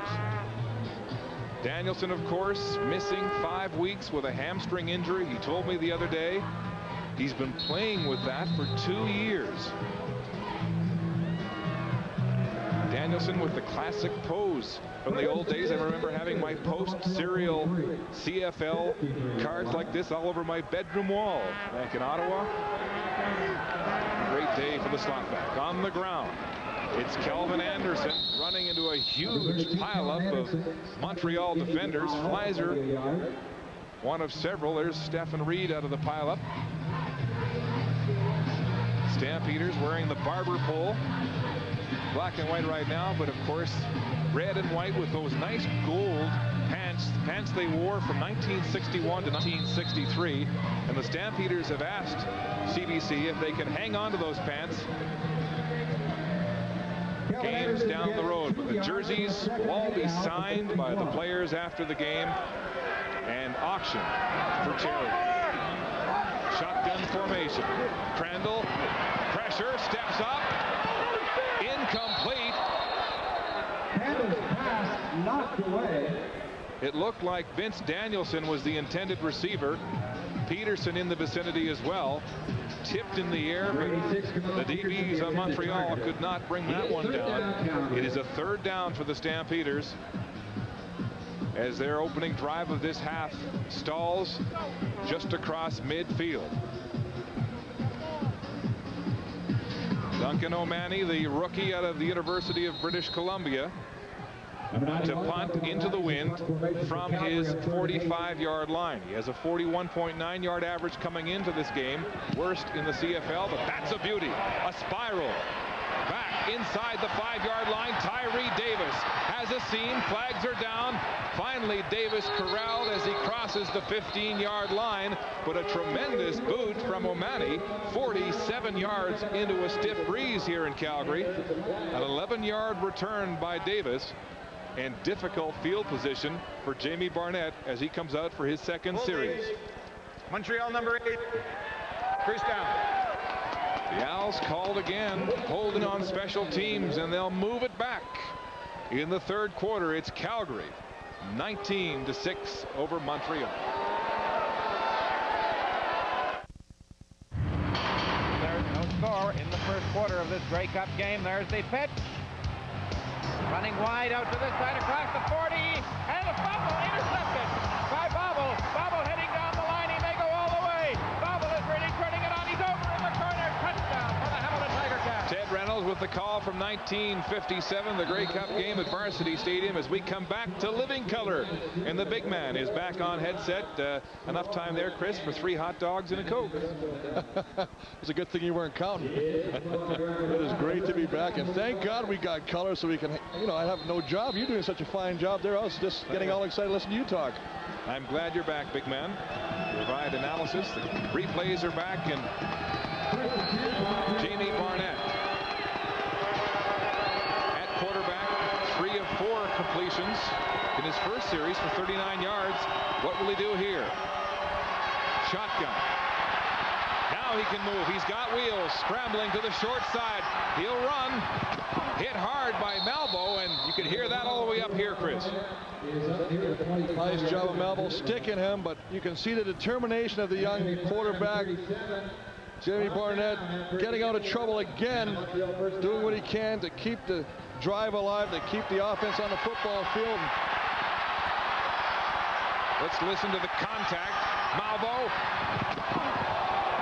And the kid puts his head down for a 10-yard gain and a first down. This drive starting on the goal line, the 1-yard line of the Alouettes, as Jamie Barnett has come out some moxie here in the second half after a dismal opening half in his first CFL start. He'll go to LaPointe, running with authority, putting his head down, and another Alouette first down across the 40. The gain about 14. And I think this is the way you attack the Calgary defense, is with a power back, much like LaPointe. Haskins, a great running back in his own right, but I think you have to go right at him north and south, and we've seen this play twice successful. Once to the left side of the offensive line, once to the right on this play, and that's what they have to do. Go right at the strength of the Calgary defense. 3 first downs in a row for the Montreal Alouettes as the Stampeders get a challenge on offense. Barnett rolling left. He'll keep the ball, running more in this half. Gets a good block from Tyree Davis, keeps his footing, and steps out of bounds at the 45. Another Alouette first down. That's 4 in a row.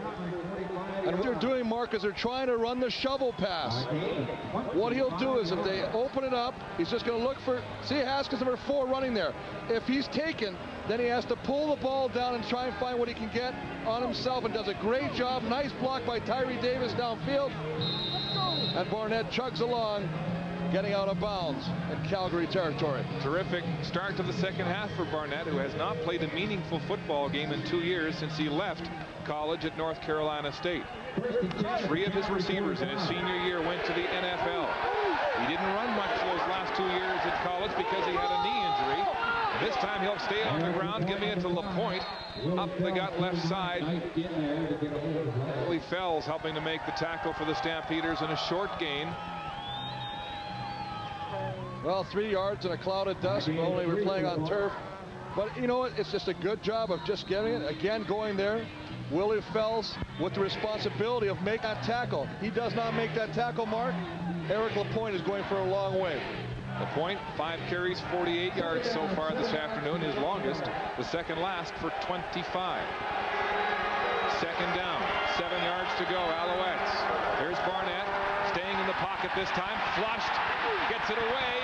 It's incomplete as Alondra Johnson hits him from behind as he released the ball. Well, one of the things a young quarterback will do, if he can't find anybody, they have a term called happy feet. They start bouncing around and they move around.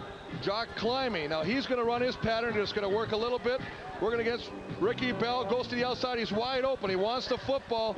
Fortunately, the football's not going to be delivered because Alondra Johnson and James Cott, number 99, are going to lay a licking on number 12 on that play. And Eric Lapointe, limping at the end of that replay, is down at midfield as injuries continue to bite the Alouettes.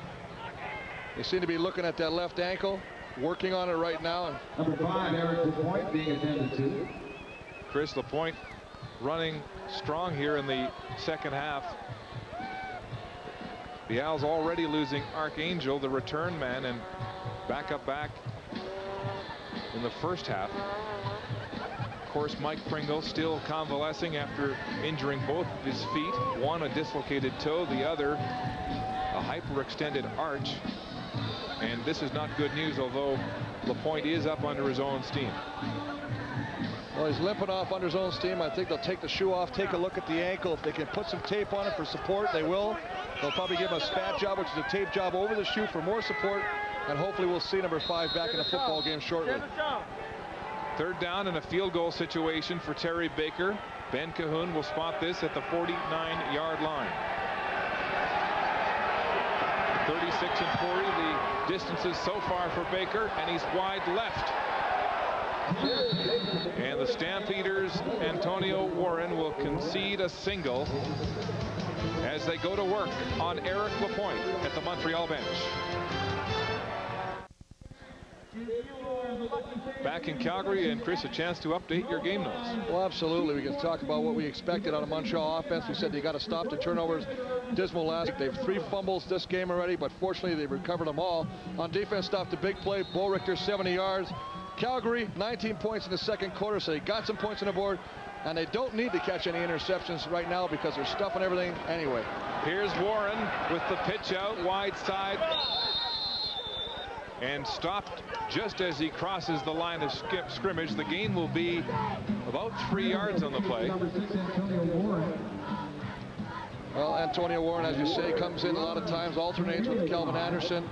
Nice job of picking his way, but a good job of reading the play and filling it by middle linebacker Glenn Young, number 55. 2nd and 7 for Marcus Crandall, who has been good on 60% of his passes for 248 yards and a touchdown so far this afternoon. In the shotgun.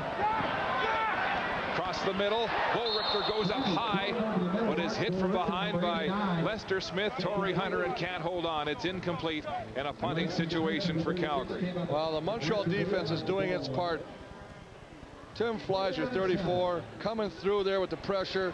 But look at this. Lester Smith timing this perfectly on Bo Richter. Just as he pulls that ball in, tries to secure it. 36. Knocks it loose from hitting it from behind and forces O'Mani to punt the football and give the ball back to the Montreal offense. Tyree Davis is back for the Alouettes, along with the rookie Reggie Durden, as O'Mani stands at his 31. Lots of time, end over end short to Durden at the 31. Durden gets outside contain and is corralled and thrown into the Montreal bench. Lawrence Deck, the rookie, making the tackle for Calgary. 35-yard punt and a 14-yard return. And good field position for these Alouettes, who started the last drive, Chris, on their own 1 and moved it 67 yards in 6 plays. But this is why special teams is so important. Field position, that's what you want to do. Start swinging it in your advantage. Reggie Durden does a nice job of getting to the outside. There you see Deck with the tackle, a little unceremoniously throwing him into his own bench. Barnett's numbers improving to 50%. And the timeout has been called by the Stampeders. It looks like they were short one player as Otis Floyd sneaks onto the field. Let's go down to Peter. We're here with Canadian short track speed skater Isabelle Charret, who is the wife of Steve Charbonneau of the Montreal Alouettes. And now, why are you in Calgary as well as your husband? We know he's playing football. Why are you here?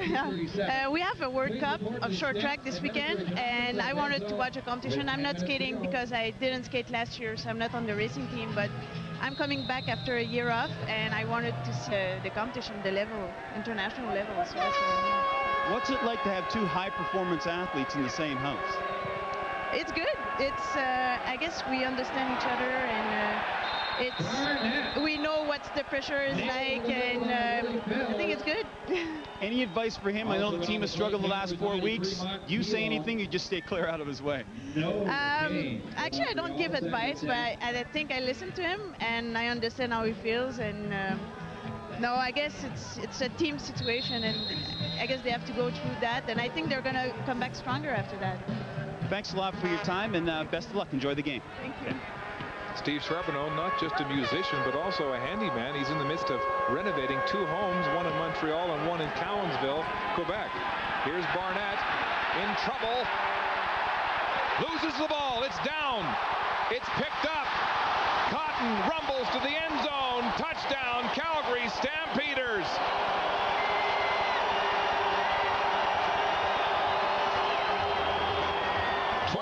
Yards after the ball was stripped from Barnett, who probably should have eaten it instead of trying to pass in the grass. Absolutely. You couldn't say it any better. It's exactly what he was trying to do. He was trying to make something out of nothing. We've seen him time and time again try to escape the clutches of the Calgary Stampeders defense. He gets lucky a lot of times earlier in the game. This time he should have just taken the sack. Tries to force the situation. The ball jars loose. James Cotton, 99, picks it up, takes it into the end zone, and a big blow for any hopes that the Alouettes might have had. Right here, he should have eaten the ball as Pilon got his hands on him. And there was James Cotton, already with 1 sack today, picks up the fumble recovery and returns it 23 yards for pay dirt. McLaughlin's convert is good. And after a promising start to the second half for Montreal, they're in trouble as Cotton opens a 25-7 lead. Make it happen.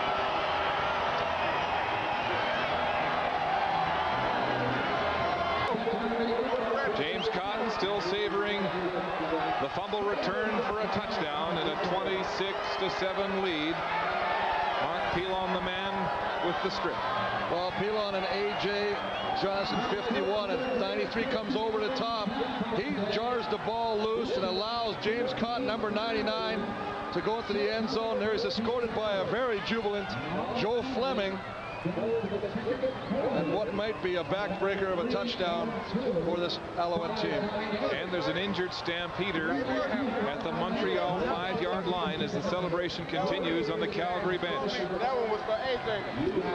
Right there, old man right there, AJ. I'm not sure AJ is going to appreciate being called the old man, but that one was for AJ from James Cotton.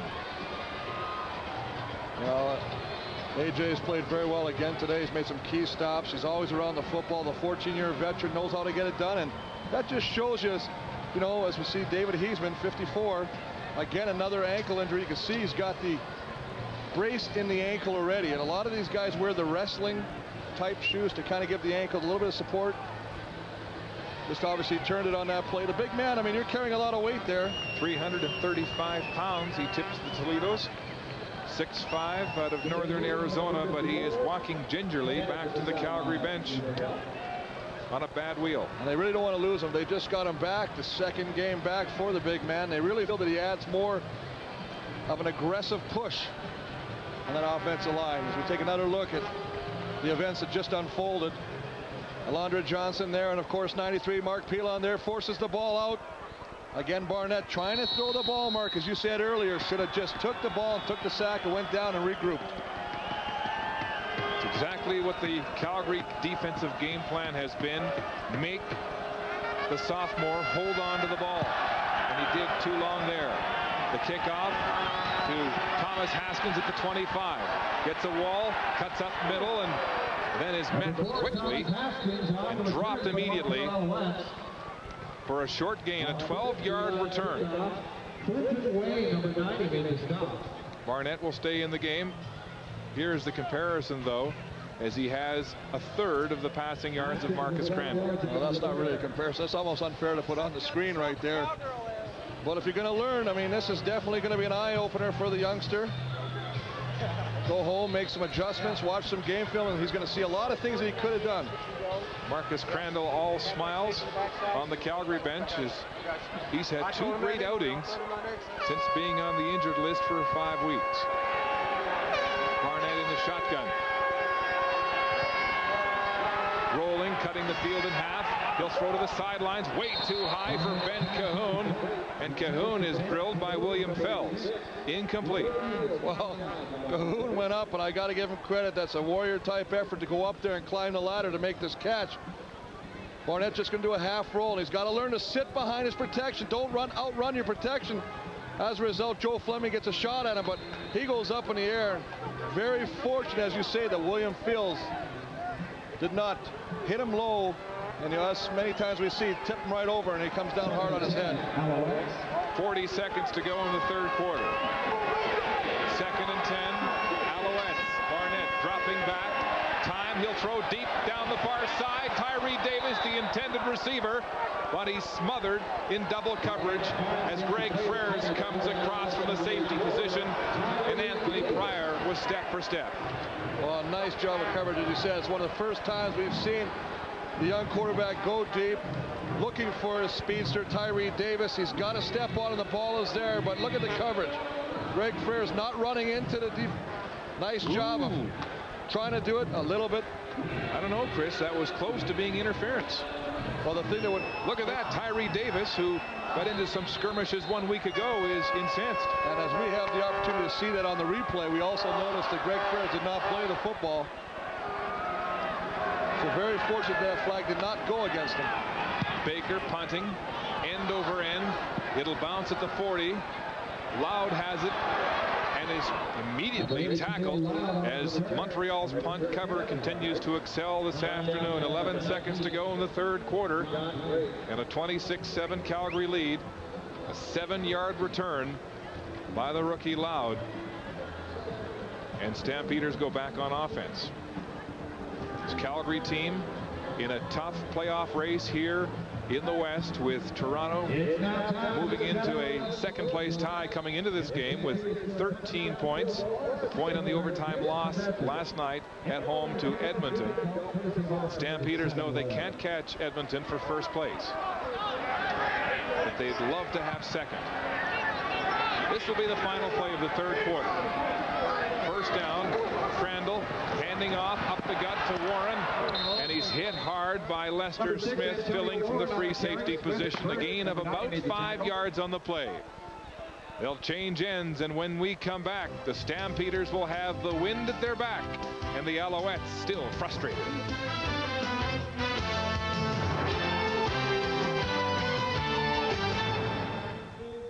Chris wearing their retro jerseys, the Stampeders in the barber pole red and white and gold pants, combining 2 eras, the 40s and the 60s, and of course the Montreal Alouettes in their dark blue 1960s jerseys, white pants with red stripes, and these jerseys will be autographed by the players immediately following the game and will be auctioned off to various charities across the country. And you know what? You were wondering what I was doing. We went to the retro black and white. I was in there making a bid. I'll tell you, there's some nice looking jerseys out there, and some of the players have said they want their jerseys, so they're welcome to make a bid.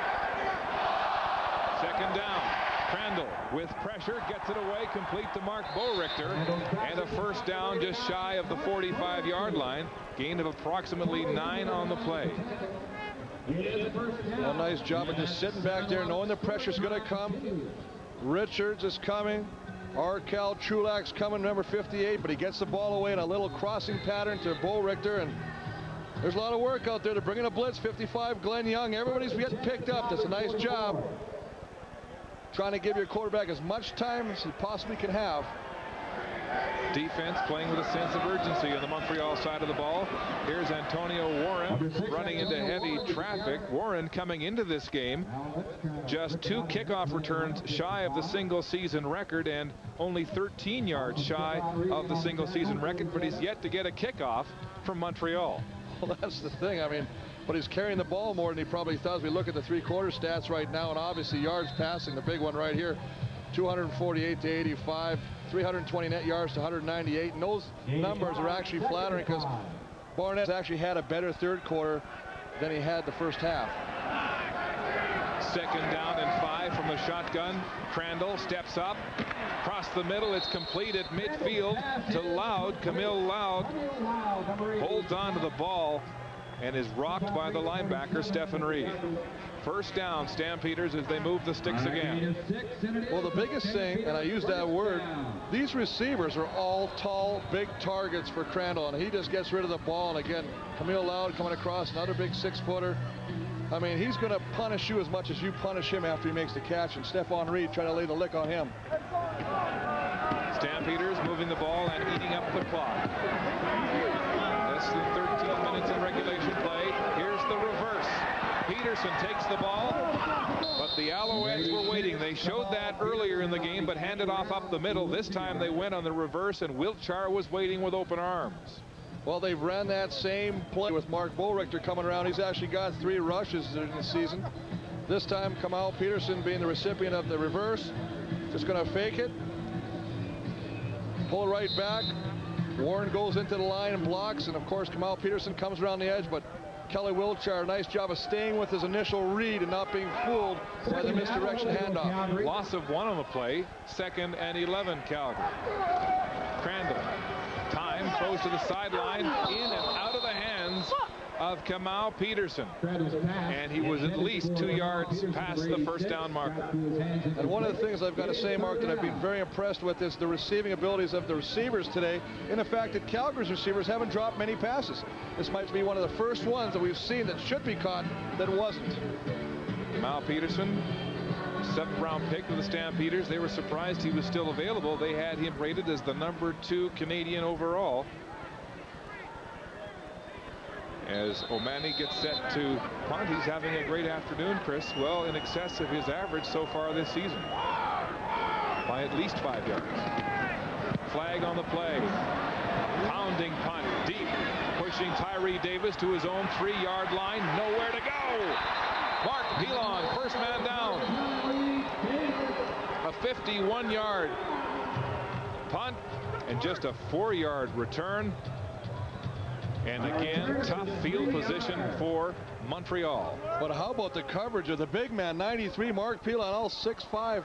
Offside, Montreal number 80, penalties declined. It's 1st down. Getting downfield to make the stop. I mean, you got to be impressed by that. You know, this is just a hustle. The whole team is hustling. When you got your defensive linemen making plays on special teams, you know things are working well and things are looking up.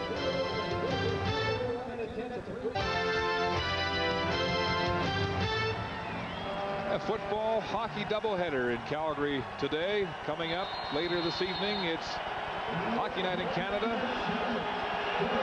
Leafs in town to meet the Flames. Right now, it's tough field position for the Alouettes as Haskins gets the pitch out, and he's pulverized. Anthony Pryor hits him head on.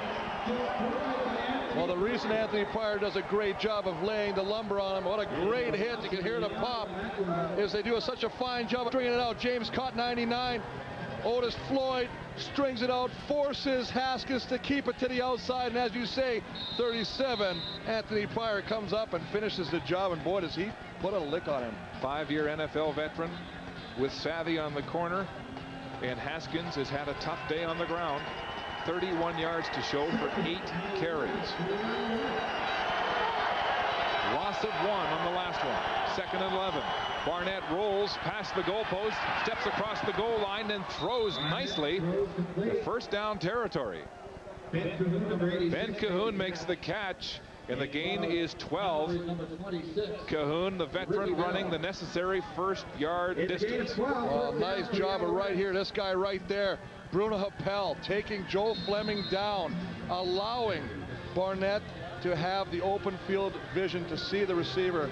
That's a nice job of working together by Happel and Barnett to get that completion. Well, Barnett using the uprights perhaps as an extra blocker out there as he rolled around him. Calmly into his own end zone and a first down. 10:15 to go in regulation. Barnett with time.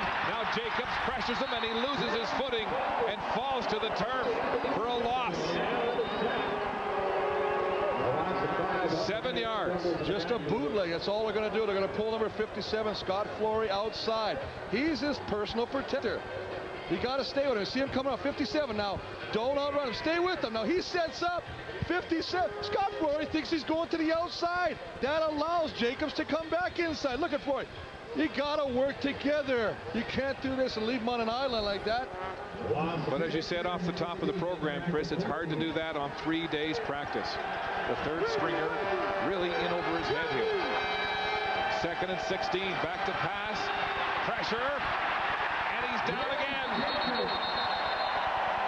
Ray Jacobs, the culprit again on the Stampeder defense. Well, this group is really putting the pressure on, and it's definitely helped by the inexperience of the quarterback. He sits up there, he pumps. Now he's got happy as a result. You can see Jacobs, who was initially blocked well by OKK, falls off his block, and the recipient of a good sack. We see James Cotton on the other side working, trying to keep going, and he gets around. Well, a nice job of protection on him, but unfortunately, too little too late as Ray Jacobs puts the finishing touches on Jamie Barnett. His 5th sack of the season. That's the 3rd today against Barnett. And Baker now standing in his own end zone.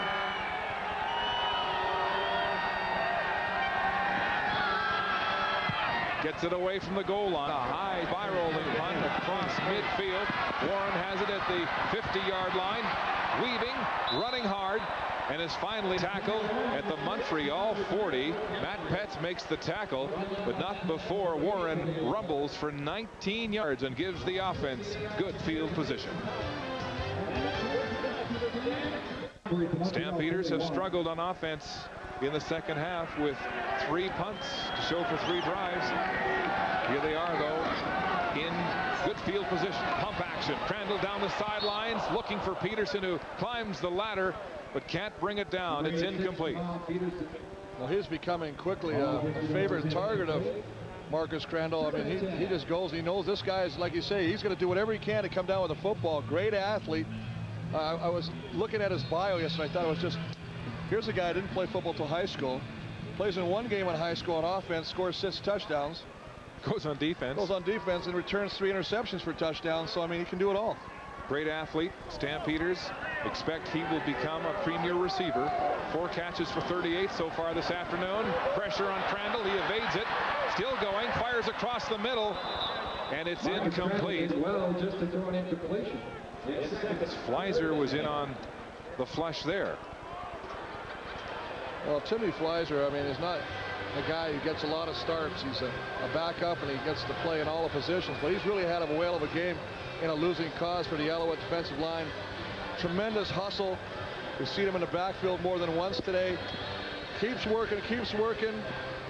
That forces Crandall to throw that ball behind any receiver, and McLaughlin on to try a field goal. McLaughlin has been perfect. 4 for 4, his longest, 53. This one from 48. A 48-yard field goal. The long distance feeling today. Hitting this one hard. It's good. 5 for 5. Mark McLaughlin, true today for the Stampeders. Hey, folks, I'm putting together a little warm-up drill for Team Canada. They're going for gold, and you can too with Goodyear's Drive for Gold. Oh, there are 3 cool ways to win. Get up to a $100 instant rebate on Goodyear tires. Scratch and win for neato prizes, then predict how Team Canada will do and win your tires for free. Ready when you are, guys. Look at that. Next, it'll be the balance beam. Don't be shy. Come on. Who wants to go first? Mark McLaughlin, perfect today, 5 for 5. 53, 52, 48, 32, and 17 yards. That would be the short and the long of it there, Mark. The Alouettes in difficulty again on a 4-game losing skid, facing a 5th here. With injuries at quarterback and running back really hurting this offense. The 3rd stringer, Barnett, still in the game, pumping, wants to go deep, has time. Now he goes to Tyree Davis, in and out of his hands as he looks into the sun. Incomplete. Well, that's inexperience by Jamie Barnett. What I mean by that is he pump fakes. Now, if you're going to pump fake, then you got to throw the football. But he pump fakes, pulls the football down again, and waits. Now, Davis is going to run a little wheel route, out and up. Now, initially, there he is. He's got the step. But the fact that he pumps Barnett and holds the football allows the safety, Greg Frères, to come over and make the play. Just another example of the inexperience of the young comer. Completed 9, Barnett has, of 20 attempts as Frères scans the offense. 97 yards passing, that's all he has to show. Back to pass again, 2nd and 10. He'll go long into coverage. Haskins, the intended receiver, but he took a beating. Malvo is celebrating that hit, and it'll be another punt situation for the Alouettes. Oh, he threw that ball between 2 of the defenders we've seen lay a great lick today, and that would be Malvo and Pryor. He's just trying to fit it in there. Sit back there, throws a little out pattern. Good coverage on the play. Kelly Malvo very excited about his part in stopping that. The Alouettes, the drought continues as they conference on the sidelines. They have scored but 2 touchdowns on offense since Anthony Calvillo left 4 weeks ago. None here today. 2 field goals and a single. And Baker gets a skyrocket back to the 15. It's Warren returning for the Stampeders, but lots of traffic to limit his return to just 10 yards on a 60-yard punt from Terry Baker, who has been the star of the day for these downtrodden Montreal Alouettes. Number 32. Tell you what, football is a game of controlled violence as we look at the Hoggies on the Montreal bench. The defense rising to the occasion today in their retro uniforms. And the Stampeders first down at their own 25. Kelvin Anderson, who's been given a bit of breather here in the 2nd half, as we mentioned, in his 22nd pro football game after playing in the XFL. First down, Kelvin Anderson. Well, absolutely. I think that's a great opportunity. You got a guy like Anderson, and you got a guy that can come in and fill the spot like Antonio Warren, a future up-and-comer. But you know, Kelvin Anderson's a pro, and as you say, look at all the games he's played as you see him busting through the line again. I mean, XFL last year. I mean, you'd think his body be worn out, and maybe that's one of the reasons that he's not playing every down today. The yards hard to come by. He had just 42 yards in the 2nd week of the season against the Alouettes. Crandall gets it away. Clothesline tackle by Whitley on Kamal Peterson. And they'll be shy of the first down. And you know, aside from the big play to Bullrichter, the Montreal defense, for the most part, Mark, has done its part to try and win this football game. Again, excellent coverage by James Whitley over there. Little bootleg action. Swift Birch applying the pressure, but good coverage. Look at the closing speed of number 26, James Whitley, to take down a dangerous Peterson. Marcus Crandall has been moving the ball around using virtually all of the hands, favoring Peterson, Bullrichter, and Danielson this afternoon. High snap, O'Malley gets it, then a shank as it hits the ground at the 51-yard line and goes out of bounds at the 49. So the Alouettes, a gift of field position to start this drive with 5:36 to play in regulation time. And Rod Rust has had his arms folded much of the afternoon. The Montreal bench has been dead. There's no life as we continue to follow the Grey Cup finalists back home next week against the Hamilton Tiger Cats. And what a game that is, with the Cats 2 points back, but with a game in hand in the battle now for 2nd place in the East. First down, Alouettes at the 49. Barnett, reverse pitch out. Copeland has some daylight, then pays the price as he's hit by 3 Stampeders all at once, with Anthony Pryor introducing himself first. Anthony Pryor AJ, number 51, and James Cotton. I'm really impressed with Cotton. I mean, this kid really can play from that end position. Not only coming from the inside, but chasing down the speed. The team speed on defense has really impressed me right now. Just a little pitch out, reverse. Copeland's going to get around the side. Now 99's there. Look at that. Look at the hustle. And look at 51, AJ, Launder Johnson, as you say. Anthony Pryor all sticking there. That's what you want on defense. 2nd down and 4 at midfield. Barnett will hand off to Eric Lapointe, running hard and puts his head down very close to a 1st down. Well, it's good to see Eric Lapointe back in. We saw him leave earlier in the game. Bit of an ankle concern. It looks like they taped it up, and he's back in there, and he's, I think, going to come up just a touch short on this. I would believe that with the score the way it is right now, there's no choice to go for it. 4:28 to play, and the Alouettes down by 22. That's 3 converted touchdowns. One of those obviously would need to be a 2-point conversion just to tie. There's the measurement. They're about a yard short. Rod Rust, subject of some speculation, given the endorsement from Jim Popp after the 4th straight loss 1 week ago, but he said, I don't worry about being fired. I'm not aware yet that this is a funeral. Well, I mean, he can't control it. All he can do is get the team the best way he can prepare, and then the players got to play the football game. Here's the gamble on 3rd down. Barnett pushing. He hesitated after the snap, but it looks like he might have it, Chris. Well, absolutely. He did hesitate. It almost like he had trouble with the snap, and then when he got it, that allowed the penetration of the Stampeders to try and keep him short, but it looks like because of the spot, they're going to give him the 1st down. This drive will stay alive. But good play. You see Fleming coming over the top. AJ, Pelon, they're all trying to force him back. But as you say, Barnett, a little hesitant while sticking his head behind those big offensive line and picking it up quickly. Be brave to stick your nose in there. It is a 1st down at the 50 of Calgary. Play action. Barnett pumping. He's got time. Now he heaves it deep for Ben Cahoon. Close coverage. It's intercepted. William Fields has it. His 4th interception of the season to snuff that Montreal drive. Well, you really hate to pick on the youngster. You really do. But when you see a guy looking like this, again, trying to pump fake, trying to freeze defenders, but then holding on to the football and absolutely telegraphing where he is going with the football.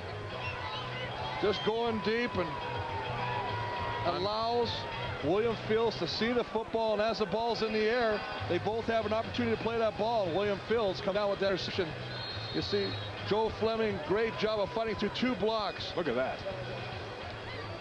And again, Ray Jacobs harassing the quarterback, and then finishes it off with his 4th pick. Stampeders 1st down on their own 4-yard line. 3:09 to go in regulation as they stay on the ground is Warren, and he's mauled right at the line of scrimmage. I dare say there'll be a lot of ice passed around in the locker rooms on both these sidelines because they are really contacting each other. Both defenses are really doing some wonderful job of laying the helmets on them. It's the 3-minute warning. Stampeders with a comfortable 29-7 lead with 3:02 to play in regulation time. And finally, Chris, they're facing last-minute heroics. Look at this font. The last 7 games have been decided in the final minute. 4 of them Calgary losses. Team looking for its 2nd straight victory of the season. As Crandall throws from the end zone, it's tipped and nearly intercepted by Stephen Reed.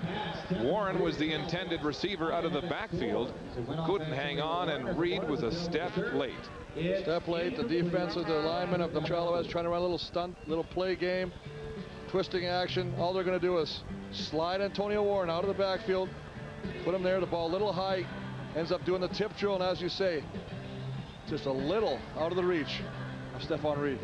Chris, are you surprised that Dan Gonzalez has not come off the bench at quarterback for Montreal, considering he looked pretty good in that role against Hamilton? I think Rod Russ areas he's going to let Barnett play the whole game, find out what he's got, see, test his mettle, if you were, about just what kind of a player, what kind of character he has being under the gun like this. Well, the Alouettes set to get some decent field position as O'Mahony stands 10 yards deep in his own end zone for this punt. Durden back along with Davis, and they're going to give up 2 on this one. O'Mahony steps out of touch to give up the safety touch. They will have to kick it off again. But that's just a smart play right here. I mean, this well coached. I mean, you got to give Coach Buono credit for this. Not even going to take an opportunity of maybe giving any life to the Montreal offense by having to punt from the end zone and giving them good field position and say, you know, we'll give them 2 points and we'll kick off, we'll push them deep. Our defense has been all over them all day, so we'll let them collapse. There's Dan Gonzalez along with Anthony Calvillo, with Tukes and Parkas staying warm. No indication that either of them will come off the bench, and Calvillo still in a lot of pain with that rotator cuff in the left shoulder, injured. I watched him in warm-up today, Mark, and I was watching him move that left shoulder. It's his non-throwing shoulder, and he was moving it around, albeit a lot slower than the right one. Now the question comes, how much pressure is going to be on him to play next week in Hamilton? Because he wants to play. He wanted to come in today. He's feeling the sense of urgency to help his team out. You're right, this was the scene earlier today. Looked pretty good there, but that left arm isn't moving, isn't leading the passing motion. And with 2 weeks to go in the season, the question is, you've got to get these guys back in the lineup. When do you do it? Do you rush them, or do you wait to the final week because the playoff spot has been locked up? Oh, absolutely. I think they know the playoff spot has been locked up, but the question is they still want to have a home field playoff game. Now going in next week, it's a do or die situation with Hamilton now. Here's Tyree Davis bellying back, looking for a lane. Hit from behind by Aldi Henry. And there's a late on the play as Arkel Trueluck is drilled from behind. And of course, if the Stampeders prevail, as they should here this afternoon with 2:35 to play, this is how the overall standings will look as Calgary moves 2 points ahead of Toronto. The BC Lions sitting 3 back right now in 3rd place. And of course, that might be the battle right there, Chris, for that playoff spot. The Argos getting the point yesterday in the overtime loss. Remember BC and Hamilton still with the game in hand, though. Yeah.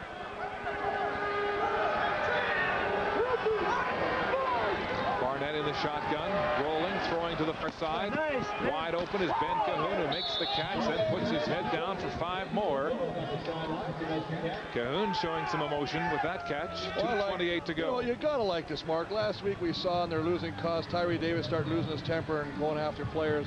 Ben Cahoon does not do that. He'll go after players, but he's a small guy, but he's going to try and run you over. Little battle between him and William Fields there, just to let him know, hey, I'm still in this game. I'm not quitting. I'm not going home to this, to the final.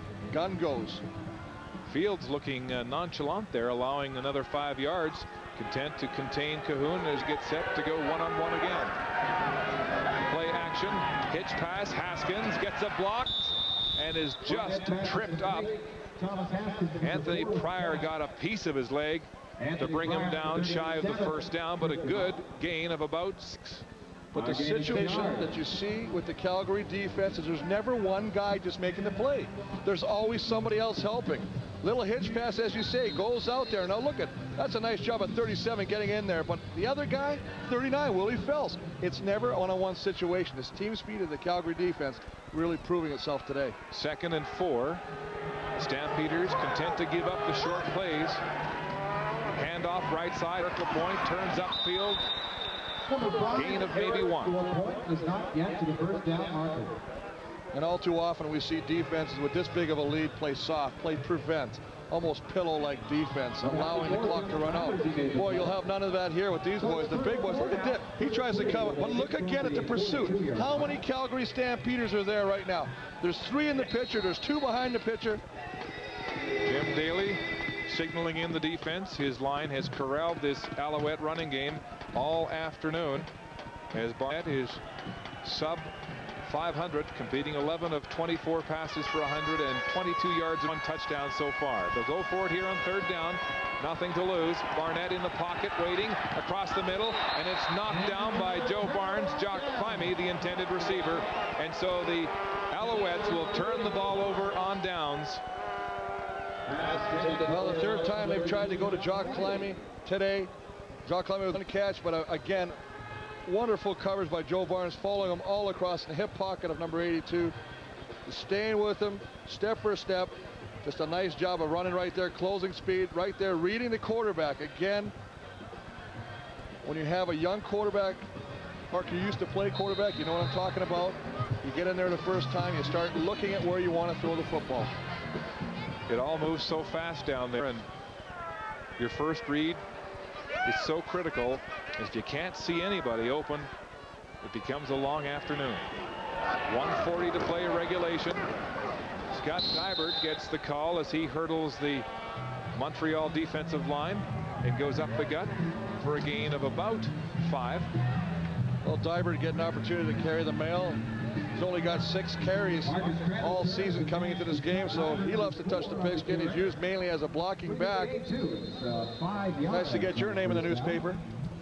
Calvin Anderson getting a breather. The league's leading receiver.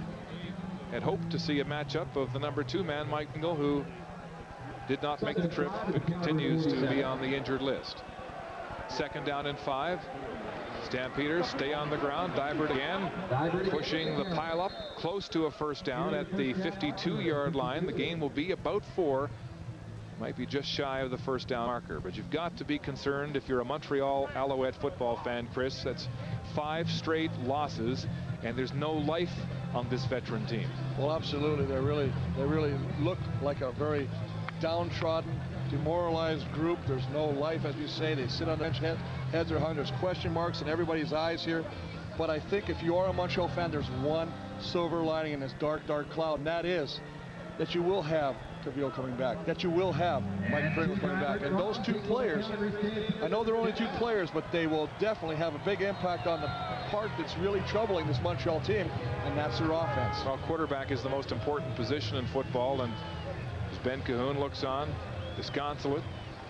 It's been a big problem. Look at last year when Danny McManus went down for the Tiger Cats, and they were in trouble. 55 seconds and counting as the Stampeders try to run out the clock. Dybert gets the call again as they stay on the ground, and there is some question as to whether Anthony Calvillo can play next week. Jim Popp, the general manager, telling it he still thinks it might be too soon, and he said that Pringle left practice after screaming out loud in pain, making a cut, that one of his feet still seriously full of pain. That's the thing, Mark. People don't understand that in the case of Mike Pringle, both his feet are hurting. Yep. So he has to compensate on the other one, but he can't because both of them have got injuries. That really makes it tough to come back. He may get one back, one better, but he's still got to worry about the other ankle. He's got an arch problem. Now you got Calvillo in a situation with him. Where do you bring him back? Do you force him back next week? What happens if he gets hit and his shoulder gets worse? You've basically thrown away your entire season. That's the gamble right now. Well, they have a playoff spot. They don't need to win another game, but they do need to secure 2nd place. They don't want to have to go through Ivor Wynne and then Winnipeg to get back to Montreal in the Grey Cup. 2 of the toughest stadium play in Canadian football. But I think this team, and I think you mentioned it earlier, they've got to start believing in the people they have. You can't look to other people to lead you. You're all being paid to play this game. You're all professionals. I don't care who you got back there, whether it be you, anybody. You've got to believe that you can do the job. And I think that's the thing. There's definitely a lack of confidence in the people we have playing at that position right now.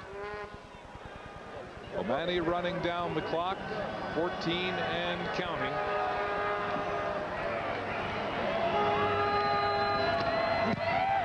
Nice spiral, drilling it deep. Had a wonderful afternoon. Tyree Davis inside his own 10, tries to get outside, and that will be the last play of the football game. As Davis goes nowhere, so are the Alouettes. Their 5th straight loss of the season as the Stampeders celebrate their 2nd win. They move into sole possession of 2nd place in the West. Let's go down to the sidelines, and here's Peter. Marcus, the offense, you seemed like you were feeling out the Montreal defense, and then you make that big play late in the first half. Confident about what was happening in the early going, being patient? Yes, definitely. We were definitely confident, you know. We knew they were going to try to give up the big play. So, we had to stay patient on the offensive side of the ball and, make the big play when we had to, throw the ball in the intermediate level of the field, and we did today. As far as the offense is concerned, is this a carryover from last week's game? I mean, you played so much better in the second half than the first half against Saskatchewan. Is this carried over the confidence level on offense? I think it is. We're playing well right now. We've been playing well for a while, and we just been finishing off. And so now we're at the point now we're putting it all together. Defense played well for us today, and we stepped it up. Now you have sole possession of second place in the West. Take some of the pressure off, or do you still feel some pressure with just a couple of games left? Like I said before, our goal is to win from here on out. That's all we're concerned about, and so we got to focus in on that, and everything else will take care of itself, definitely. Okay, thank you very much. You had a great game today. Thanks a lot. Okay, let's go back upstairs to Mark now. So the Stampeders winning for the second week in a row. The Alouettes with one touchdown offensively to show in the last 3 weeks without Anthony Calvillo, and Crandall establishing his credentials today. The Calgary Stampeders beating a team from the East for the first time today, 29-9 over Montreal, as we rejoin Peter. We're here with Mark Boerichter, and Mark, big play at the end of the first half there. Tell us what happened. Oh, it just looked like they were in their nickel package, and look, we saw on film that their weak side guy likes to rotate a lot in the middle of the field. They were worried about giving up a seam there, and the guy over top of me didn't carry me far enough, and they left me wide open. I asked Marcus Crandall if this was a carryover from the second half of last week's game. In your mind, is it? I think so, in a way. I think we felt them out a bit in the first half, and we obviously need to stick the ball in the end zone a little bit more. We're still stalling a little bit, but overall, we're definitely carrying it over, and we need to continue that here into the playoffs. What's the feeling like now in the dressing room? This is the first time that you've won 3 games in a row. What's the feeling coming off that game last week? It's good. I think it's good, but at the same time, we know we can't be complacent with this. Obviously, they had some guys down, and we came out and played really well and deserved to win this ball game. But we got to refocus again here this coming week. We got BC and here at home, and we're still in the playoff hunt. We're still fighting for position, so we need to keep it going. Are you happy to see Marcus back in there? Do you have a good rapport with him? Yeah, I think I got a good rapport with Marcus. I also think I have a good rapport with Ben too. I think it's just I know Marcus was itching to get back in the lineup and things, and it's good to see him back in there and doing well. He's reading the field really well and throwing the ball really well. Can you say the pressure's off now? You got sole possession of second place? Pressure's definitely not off yet. Pressure is always on this time of year, and just because we have 2 wins on our belt right now doesn't mean anything. We got to continue to move forward. Okay, thanks a lot, Mark. Best of luck. Let's go back upstairs to Mark now. Peter, a tough baptism. First CFL start for Jamie Barnett as he completes 11 of 25 passes today for 122 yards and 1 interception, but he was sacked 3 times. The Flames will try to duplicate the fortunes of the Stampeders today as they play the Leafs, and with a preview, here's Scott Oak at the Penrose Saddledome. Across town here at McMahon Stadium, a look at the West Division right now after Calgary's 7th win of the season as they move 2 points ahead of those Argos in second place. The Argos 1 point ahead now of BC.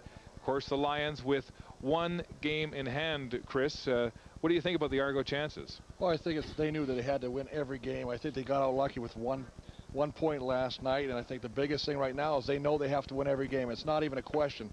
You don't win, you don't enter the postseason. That's how it works. And of course, next week the Argos have Winnipeg, the best team in the CFL right now. As the sun gets close to the foothills, it's a 29-9 win for the home team today in Calgary. 28th in Montreal, this year's home of the Grey Cup. It's the Owls hosting the Hamilton Tiger Cats. Here today, Calgary with momentum, 2 straight wins. Montreal in frustration as the big red defense beats up on the 3rd stringer, Jamie Barnett, and the downtrodden Alouettes. Thanks for watching, and so long from Calgary.